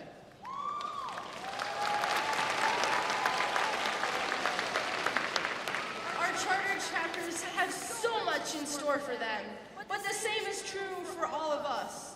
The opportunity to achieve everything we are capable of is just within our reach. Our keynote speaker knows this well. Rob Lawless sees the world from an incredibly unique perspective. Over the last 7 years, he's had the opportunity to travel to 90 different countries and meet with 5,500 people. He's on a mission to spend 1 hour one-on-one with 10,000 different people. And he's sharing those stories on his Instagram page, Rob's 10,000 Friends Project. He's spoken with CEOs, students, celebrities, and everyday people who have overcome extreme situations. Please help me in giving Rob a warm welcome to the stage. Every human interaction, no matter how brief, has the potential to change your life. You know, you probably know more people on an intimate basis than maybe anybody walking the planet right now. His name is Rob, and he's on a mission to make 10,000 friends. His name is Rob Lawless. Rob Lawless has a lot of friends. I've met 2,833 people, over 2,900, gone through over 3,500 conversations. In the last 7 years, I've met 5,242 people from 90 different countries around the world. I was there and I was asking people, I was like, hey, what was your favorite presentation? And so many people talked about you. Always wanted to create a future out of connecting with people. How many of us have these intricacies in our lives that might seem weird from the outside looking in, or might seem funny, but would make absolute sense if people just took the time to get to know us? Because where everyone says I look different, inside I just feel like me. And those photographs, to me, are the most valuable things that I have. He was just helping me remain hopeful. Through my project, I've realized the more I interact with the depth of people, the more I acknowledge that it exists. Like that's Carlise right there. Oh my God. That's Bobby right over there. That listening and that hearing people, really hearing their stories can bring us together. So many of us that have other things in our lives that define who we are. And if we are only coming together at the water cooler at an event like this and talking about the work versions of ourselves, we're missing out on the biggest pieces of who we are. It helps you see people as they see themselves. And that, I think, is one of the greatest gifts you can give to someone.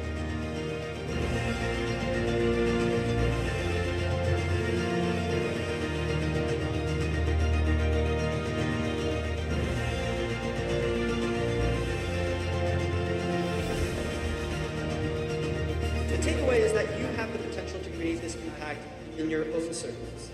By being a positive example of human connection, by being intentional about connection in your own life, you will help other people see the value in it.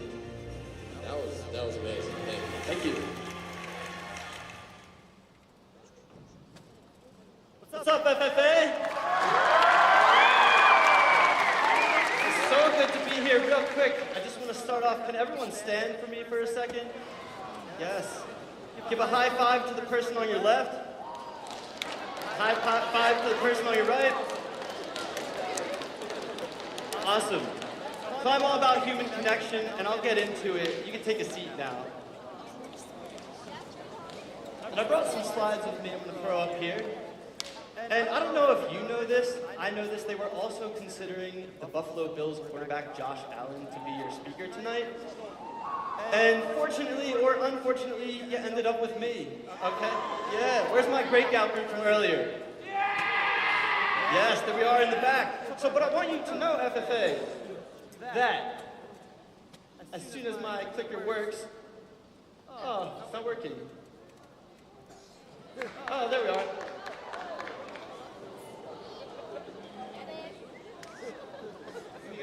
Okay. So, I want you to know that I too was a star athlete.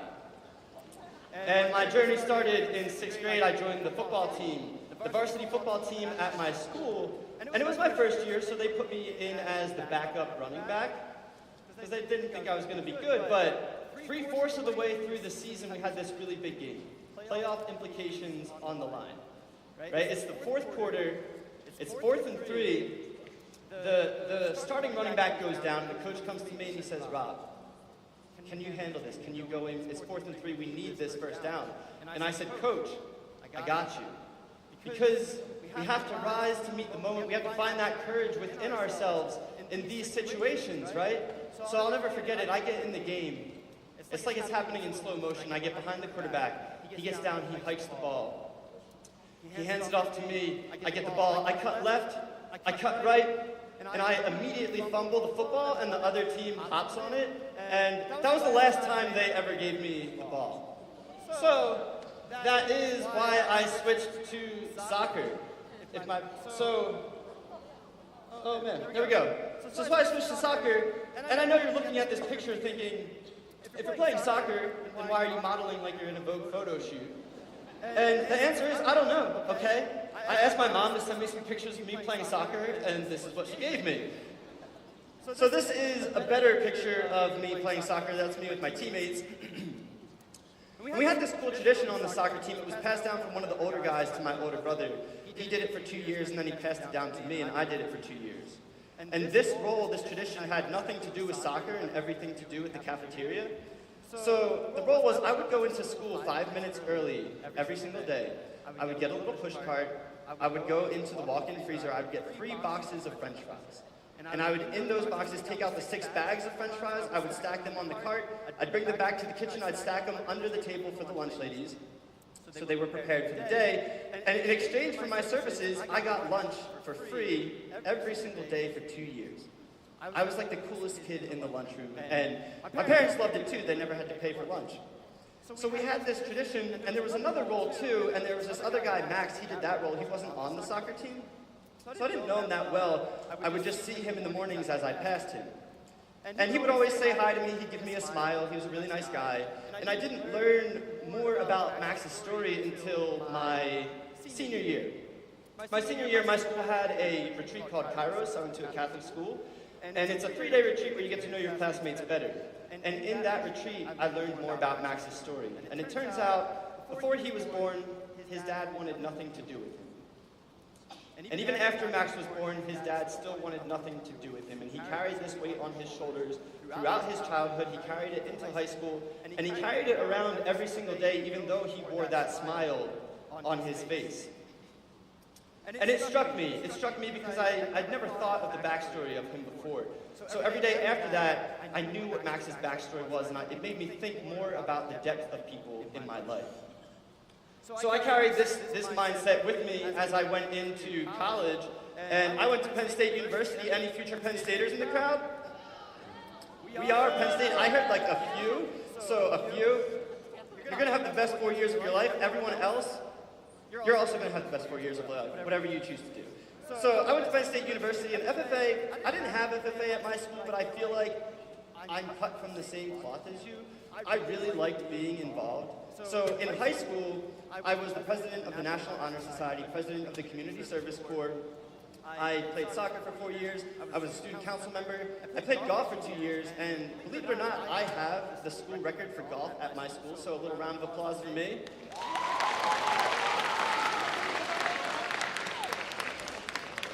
It's the worst score on 9 holes.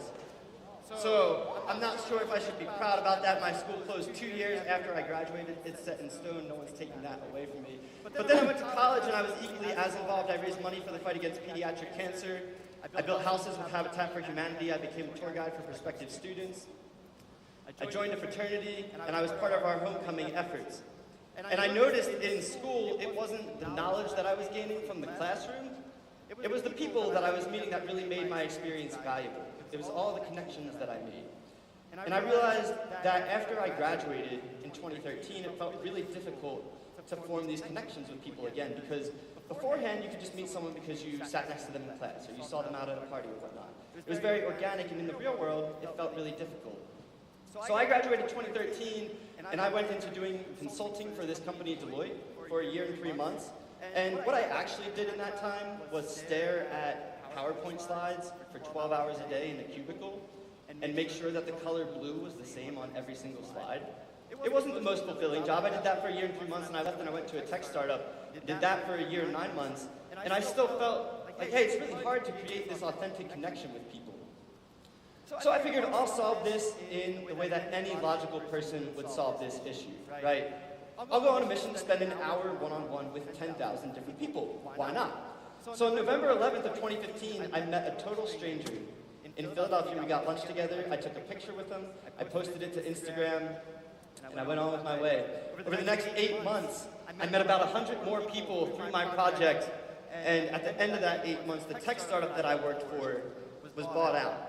And I had stock options in it, but I didn't make any money. It was kind of just like, hey, congrats, Rob, you don't have a job. And my parents thought, well, you should have never left Deloitte.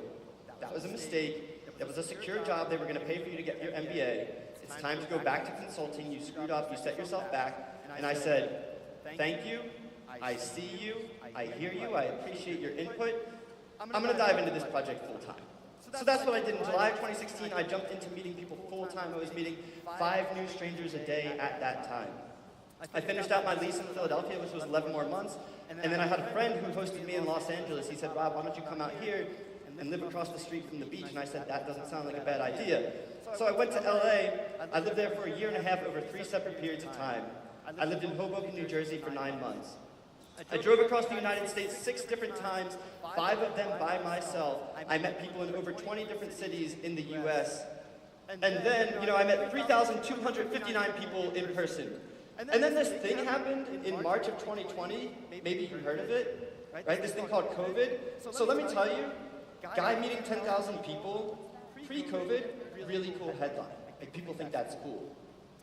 Guy meeting 10,000 people in COVID, that's a super spreader. I did not want to be a super spreader, so I stopped doing my project in person and I started doing it virtually. And I have since met over 2,000 more people from over 90 different countries around the world. And I've been really lucky to share my story on some cool stages. I got to talk to the New York Post about my project. Now this did a piece on me. The Kelly Clarkson show, the Today show. And I was on Kelly Clarkson's show in 2019. It was awesome. I was very nervous for it. I flew out to LA in 2019. And so it was Kelly Clarkson, Rob, Jane Lynch, who's a famous actress, and then Joe Coy, who's a famous comedian, up on this couch. So in other words, it was 3 famous people and Rob up on this couch, and I'm pretty sure I was the only one fighting off a panic attack the entire time. But the producers said to me, they said, Rob, we think it'd be really cool if you could get to message everyone that you met in LA, have them come to the studio and have them be in the audience for the taping. So 800 direct messages later on Instagram, the entire audience that day was filled with people that I had met through my project. Really? So who was the famous one, right? I think it was me. But it was just a really cool experience, and I've had my eyes opened time and time again through this project, and it's made me think a little bit about people. I've learned about people. It's made me think we are all a little bit like an iceberg. We're all a little bit like an iceberg in the sense that when we go through tough times and things get a little bit heated, we all have a little bit of a meltdown, right? Well, that's actually a terrible joke. We're all like an iceberg in the sense that the majority of who we are lies beneath the surface. Okay, the majority of who we are lies beneath the surface. Did you know that 90% of an iceberg's mass lies beneath the surface of the ocean? How many people knew that? Show of hands. Okay, apparently I was the only one who didn't know that. So 90% of an iceberg's mass lies beneath the surface, and I think people are the same way.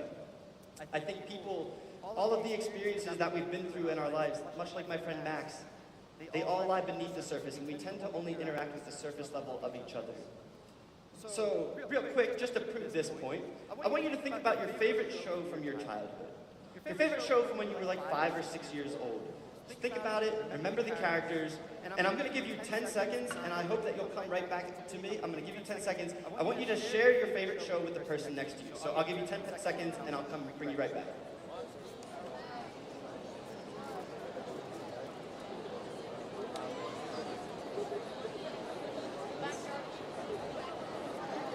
All right, cool. So, how many people had the same show as the person next to them? Show of hands. All right, we got some new friends in the area. How many people had SpongeBob as their show? Yeah, that's right. SpongeBob was my favorite show, and it lasted as my favorite show up through college. So I watched it a little bit longer than being 5 or 6 years old. But I say that, we can go back to our iceberg analogy here. I say that to prove, okay, sure, we just shared our favorite show with each other, but what we also did is say, hey, I acknowledge that I'm interacting with the present version of you sitting next to me. I'm interacting with the present version of you, but I understand that behind that present version is a history. That entails your favorite shows, it entails your favorite foods, it entails your happy times, it entails your sad times. So we are all like icebergs in the sense that 90% of who we are lies beneath the surface. And what I want to encourage you to do, FFA, and I know that you are leaders, I want to encourage you, while other people look at the 10% and make judgments on the 10%, I want you to look for the 90%. Look for the 90% of each other's stories as you share them with each other this weekend, as you go back to your schools and you make a difference in your communities. Because as I've gotten to know people's stories, it's expanded my perspective in ways that I never could have imagined. On December 30th of this year, I met a woman named Tulsi, and you saw her in the video that I did. And Tulsi was introduced to me through a girl that I met in Philadelphia. And she was living in the UK, so we connected virtually through Zoom, and she told me her story. She's 43 years old now. When she was 10 years old, Tulsi's parents said, hey, we want to take you over to India because we want you and your younger brother to see where you're from, and we want you to see what your heritage is. So they went on that trip, and during that trip on one of their domestic flights, the plane crashed. And that day, Tulsi lost her mom, she lost her dad, and she lost her brother. The next thing she heard was her grandmother's voice, which she thought was odd because she knew her grandmother was back in the UK. She had been transported back to a hospital in the UK, and she spent the next 4 months recovering there from severe burns all over her body. And at the end of those 4 months, they gave her a mirror to look at herself, and she said, Rob, I thought they were playing a prank on me, because she was a prankster as a kid. She looked so unrecognizable from herself, she thought they were playing a prank on her. And after that 4 months, Tulsi got to go back out and live her life, and she said, Rob, that's when the bullying started. That's when people started crossing the street because they didn't want to catch whatever disease they thought I had. That's when kids started throwing things at me to see if I felt any emotion. Those people who were bullying Tulsi were interacting with the 10% they knew of her life, or they thought they knew of her life. They didn't take the time to look at the 90% and understand that what they were bullying her for was one of the most tragic days of her entire life. So when I've talked to people like Tulsi, it's reminded me and helped me understand that the spectrum of life paths is so wide in our lives. That there are people who have been through some experiences that we may never be through in our lives, and when we hear those stories, we can find a lot of gratitude for our own path. The spectrum is so wide, and sometimes we hear people who have been through really cool things in their lives, and we say, you know what, that's what's possible in life. So I learned as I talked to people outside of my comfort zone where I fit on that spectrum, and it helped me understand and have perspective in my life. I learned this as well when I interacted with my friend Nikki. I met Nikki in 2 years ago during COVID. And she actually lives in Philadelphia, and she told me the story of how she was in a car accident 5 years ago. So she was in a car accident, she had a fender bender, and she called the cops, and she said, hey, I was in a fender bender, my car's not working anymore, I don't know what to do, can you tell me what to do? And they said, just stay where you are, the car's not working, throw your flashers on, we'll be there soon. And as Nikki is waiting for the cops to arrive, she sees behind her an SUV approaching her at high speed. And before she knew it, that SUV slammed into the back of her car. It pushed her into an SUV, and she became pinned between that SUV and the wall. She became pinned between the SUV and the wall, and she suffered a slew of different injuries, the most significant being that she was paralyzed from the chest down. And I said to Nikki, so she lives in a wheelchair now, I said to Nikki, what did you learn about your life when you started to live life in a wheelchair that you didn't notice before when you had the ability to walk? And she said, Rob, did you know that sidewalks have a slight slant to them? Does anyone here, show of hands, know that sidewalks have a slight slant to them? Nice, this is a smart crowd. So I didn't know this. She said sidewalks have a slight slant to them for rain runoff. And you wouldn't notice it when you're walking, but when you have to wheel your wheelchair, you notice that one arm has to work harder than the other. And this blew my mind because I went 30 years of my life being completely blind to something that for over 3 million people in our country is so apparent every single day. Every single day, and it made me think that we kind of start out in the darkness, right? Like we start out in this darkness, And the more we learn, we have our own light. We have the lights of our families. We have the lights of our friends. But every time we go out and connect with someone, we give them the opportunity to shine a light on their story. And we become more aware of different pieces and the stories around us in the world, and we allow their light to shine a little bit brighter. And when we do that time and time again, FFA, we start to light up the world around us. I truly believe you can brighten the world by connecting with the people around you.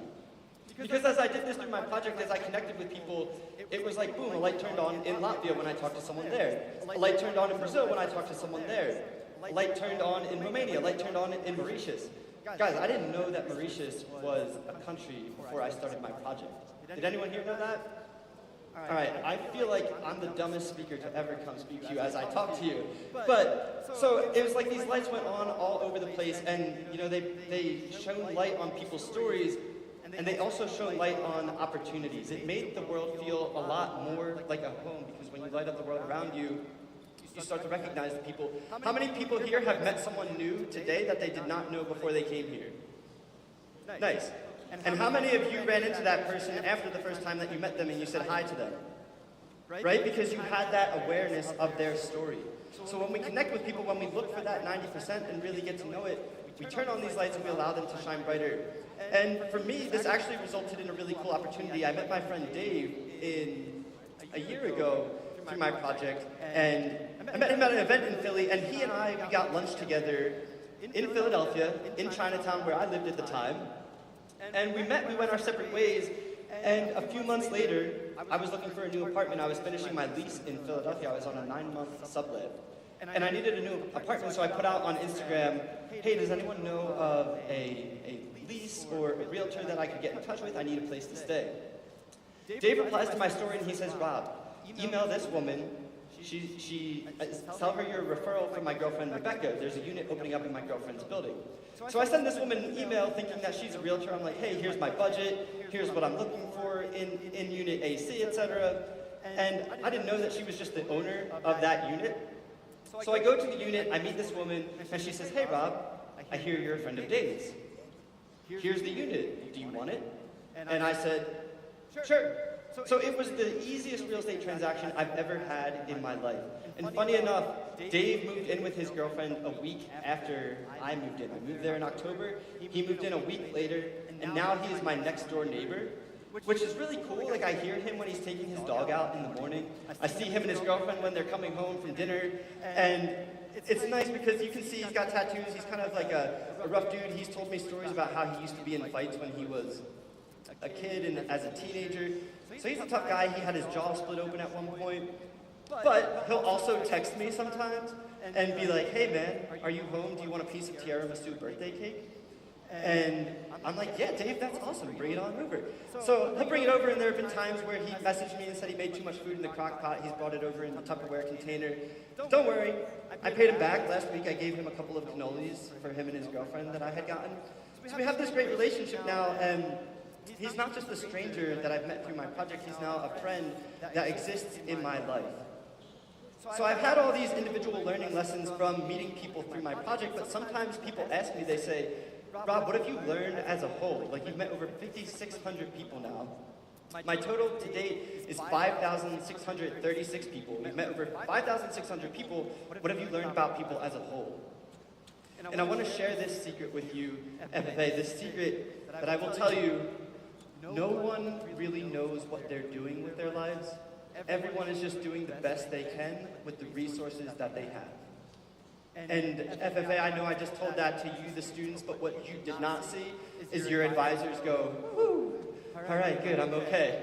Because we all feel that no matter how old we are, whether you talk to people in their teens, their 20s, their 30s, their 50s, their 60s, none of us really knows what we're doing with their lives. We're doing the best we can with the resources that we have. So we're all amateurs when it comes to reaching the next level of success. And I've learned through my project that we all have these different things. We all have insecurities. We all have uncertainties that we go through. And we all have stories as well. And as I've interacted with the stories of the people around me, I've seen how much it has meant not only to me, but to them as well. So I met my friend John a couple of weeks ago through my project. And after I posted his story, he posted this comment: "Dude, this was like the greatest write-up of me that you ever could have done." He talked about how inspiring it was and how he felt called to go out and meet new people after our meeting together. I met my friend Donald a week later, and he had the same kind of sentiment. He said, "Rob, you shone a light on my story. It was such a pleasure to connect with you." Donald, here we go. I'm going to bring him up for you here in a second. Boom, there he is. Same kind of sentiment. He felt this great joy of having met with me. And FFA, I thought it was so interesting because I didn't really do anything particularly crazy with these people, right? All I did was sit with them and take the time to get to know them. I gave them an hour of a listening ear. I took the time to get to know the 90% of their life that exists beneath the surface, and because of that, they felt seen and they felt heard. And as I look out into this room, knowing that you are all going to be leaders in your lives, and you already are, I believe that you will look for the 90% in the people around you. I want you to think about that as you interact with each other this weekend, as you leave this convention and go out and make a big impact on your communities. Because there are two things that I've learned that I want to leave you with here from my project, two things that I've learned from meeting all these different people as I started to interact with them time and time again. And the first is that each random passerby is living a life as vivid and complex as your own, populated with their own ambitions, friends, routines, worries, and inherited craziness.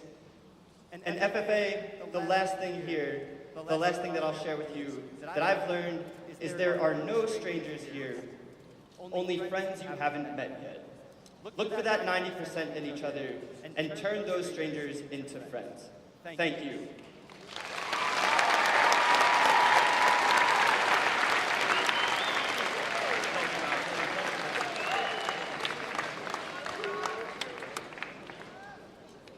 At FFA, we have so many incredible students worth meeting, and our district presidents are some of those incredible students. They have served this year as a connection between local students and state opportunities. They've shined as leadership examples in their chapters and in our agricultural community. So please help me welcome our district presidents to the stage for a very special tradition, the FFA Jacket Award, where we recognize another group of amazing students.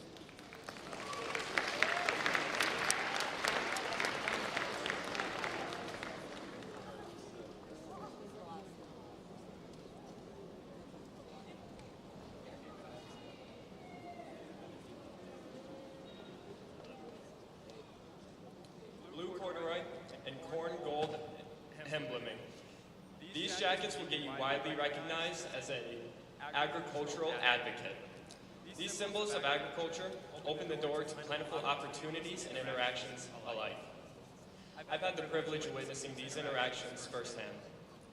Last year, after competing in state CDE with my team, we stopped at a Walgreens for some snacks. We were in an unofficial OD, so we expected to get some weird looks. But that is when a man came up and introduced himself as an alumni of the FFA. He let us know how much he appreciated the FFA for their support for teachers, students, and local agricultural communities everywhere. He then went on to tell us how much joy he felt when he was called up on stage for district when he won his CDE with his team. It's moments like this that we can truly recognize the FFA jacket leads the way to lifelong memories and friendships alike. In the FFA, this jacket will take you as far as you take it and more.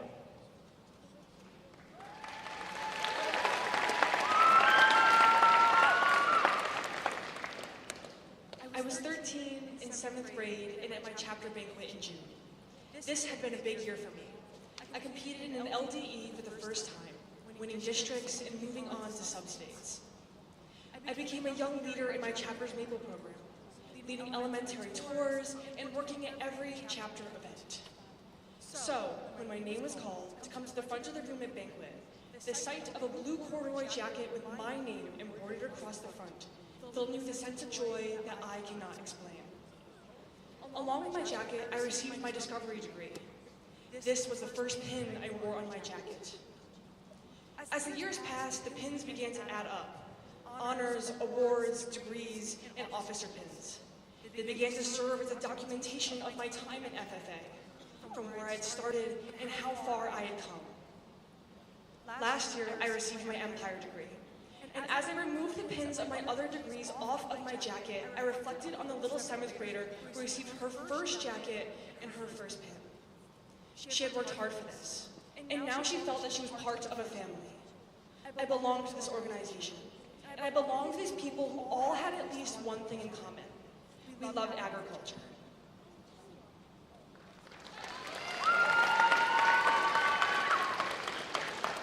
The inner pockets of my jacket hold a pen, a handful of bobby pins, and my scarf while it's not being worn. All of these things allow me to feel prepared. Preparation has been an important part of my success. I am better able to inspire those around me when I feel confident.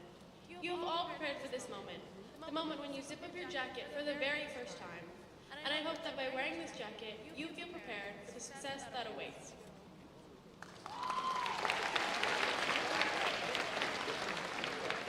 I'm not sure about everyone else, but I am a very superstitious person. Keeping heart-shaped gum wrappers and an old convention poker chip are just a couple of the many superstitions that I have. When I reach into my pocket and know that those objects are with me, it gives me the confidence and reassurance that I need when walking into the competition room. It allows me to reflect on memories and traditions that I've had since 7th grade. So I hope that every time you zip up your jacket, you keep those treasured memories and traditions with you, and they never fail to put a smile on your face. My jacket and I have covered many miles together, from Camp Oswegatchie all the way to the National FFA Convention in Indianapolis. While traveling in my jacket, I was given the opportunity to talk to many industry professionals. These professionals took the time to talk to me because they knew what type of young adult is produced from wearing this jacket. At convention, I was given a single business card from a college representative. This led me to choose my future education pathway and follow my career dreams in the industry of agriculture. This jacket gave me the insight I needed to know that there are multiple opportunities open to me in my future.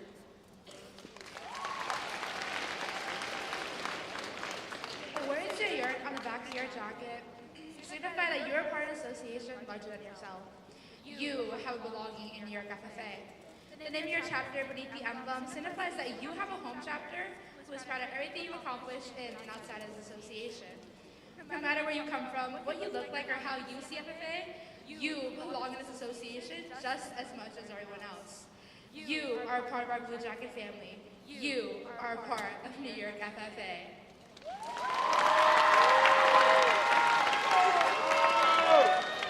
The beautiful golden embroidery stitched on the front of your jacket signifies who you are and what you can be. Our names are powerful and unique. They allow us to develop our own identities.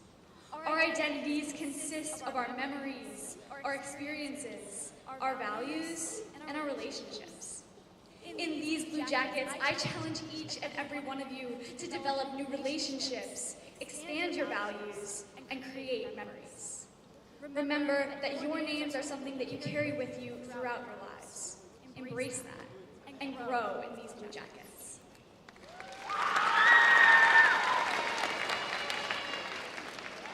In your jacket, allow yourself to invest in the people and communities around you. As we continue to make our way through convention, allow your jacket to also be a place for growth, remembrance, preparation, encouragement, belonging, and most importantly, a place to be yourself.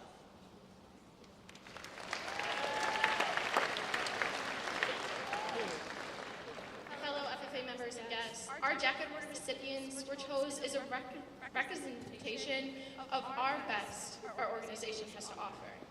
You are thoughtful, passionate, and you each bring something we know New York FFA will benefit from throughout your membership.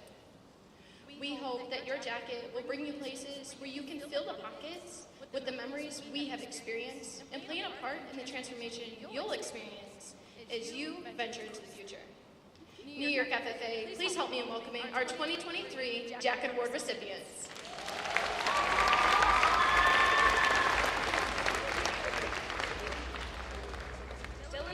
From the Argyle FFA. Paige Manny from the Argyle FFA.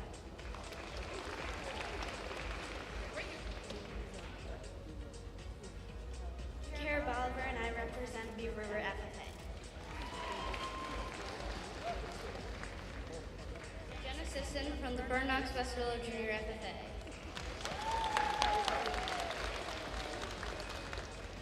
Riley Rutherford from Canastota FFA. Abby Hurt from Casanova Aggies.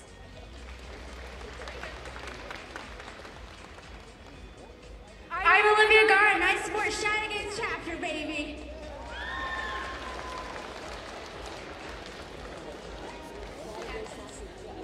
Addison Stiff from Cincinnati.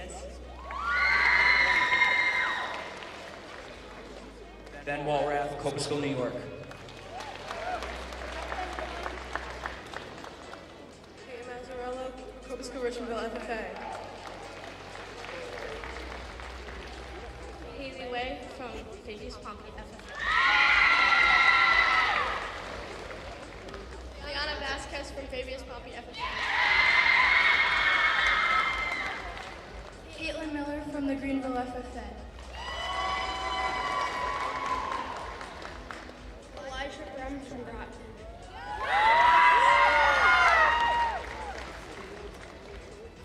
Ellie Olson from Hamilton FFA. Samantha Zen from James Madison FFA. Steven Chikradama, James Madison FFA.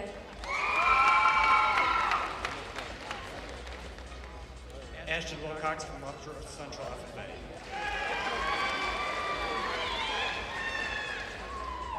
Aiden Ayers, Letchworth FFA. Hi, I'm Lyndon Circo and I'm from Mount Markham FFA. Savannah Wilcox from Mount Markham FFA.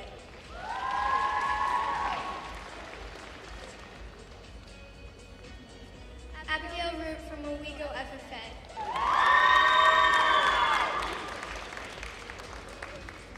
Abby Stone from Oxford, New York.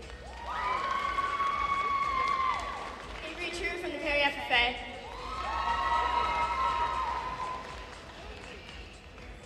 Ellie Updike from Romulus FFA. Isabel Collazo from Romulus FFA.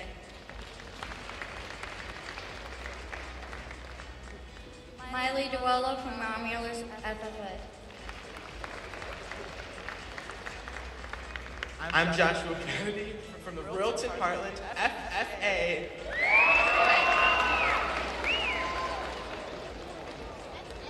Hi, I'm Sophia Santella from Royalton Heartland FFA.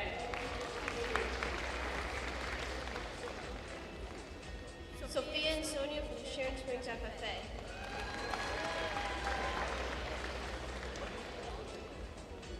For Harvey, Sydney FFA.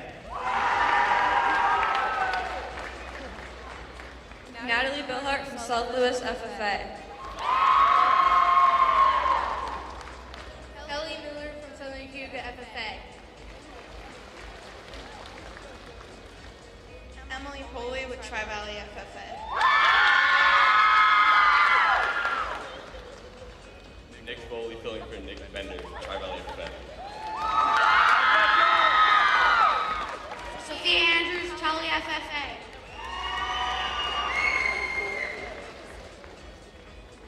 Adrian Hodge from Unadilla Valley FFA. Aiden Brannigan, Walton FFA. Bailey Hoffmeister, Warsaw FFA. McKenna Ferner, Waterville FFA.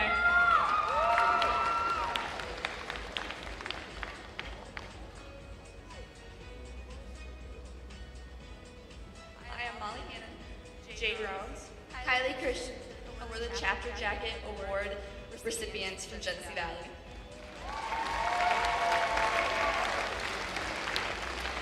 Jacket Award recipients, it's now time to put on your jacket for the very first time.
as an FFA member.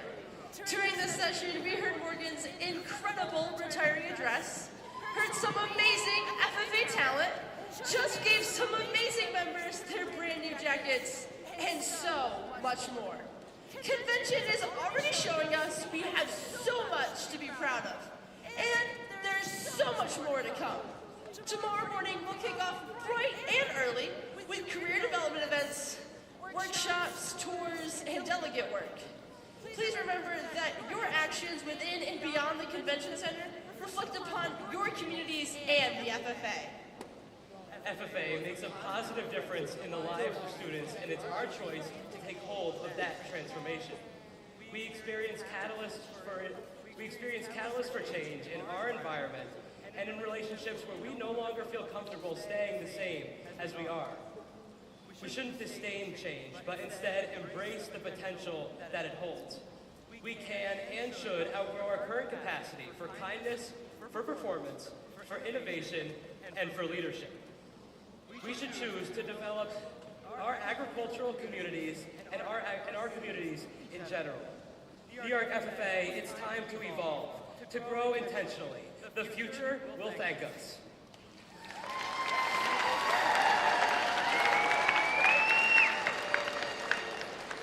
Secretary Craven, do you have a record of any further business which should now be transacted? I do, President LaFave.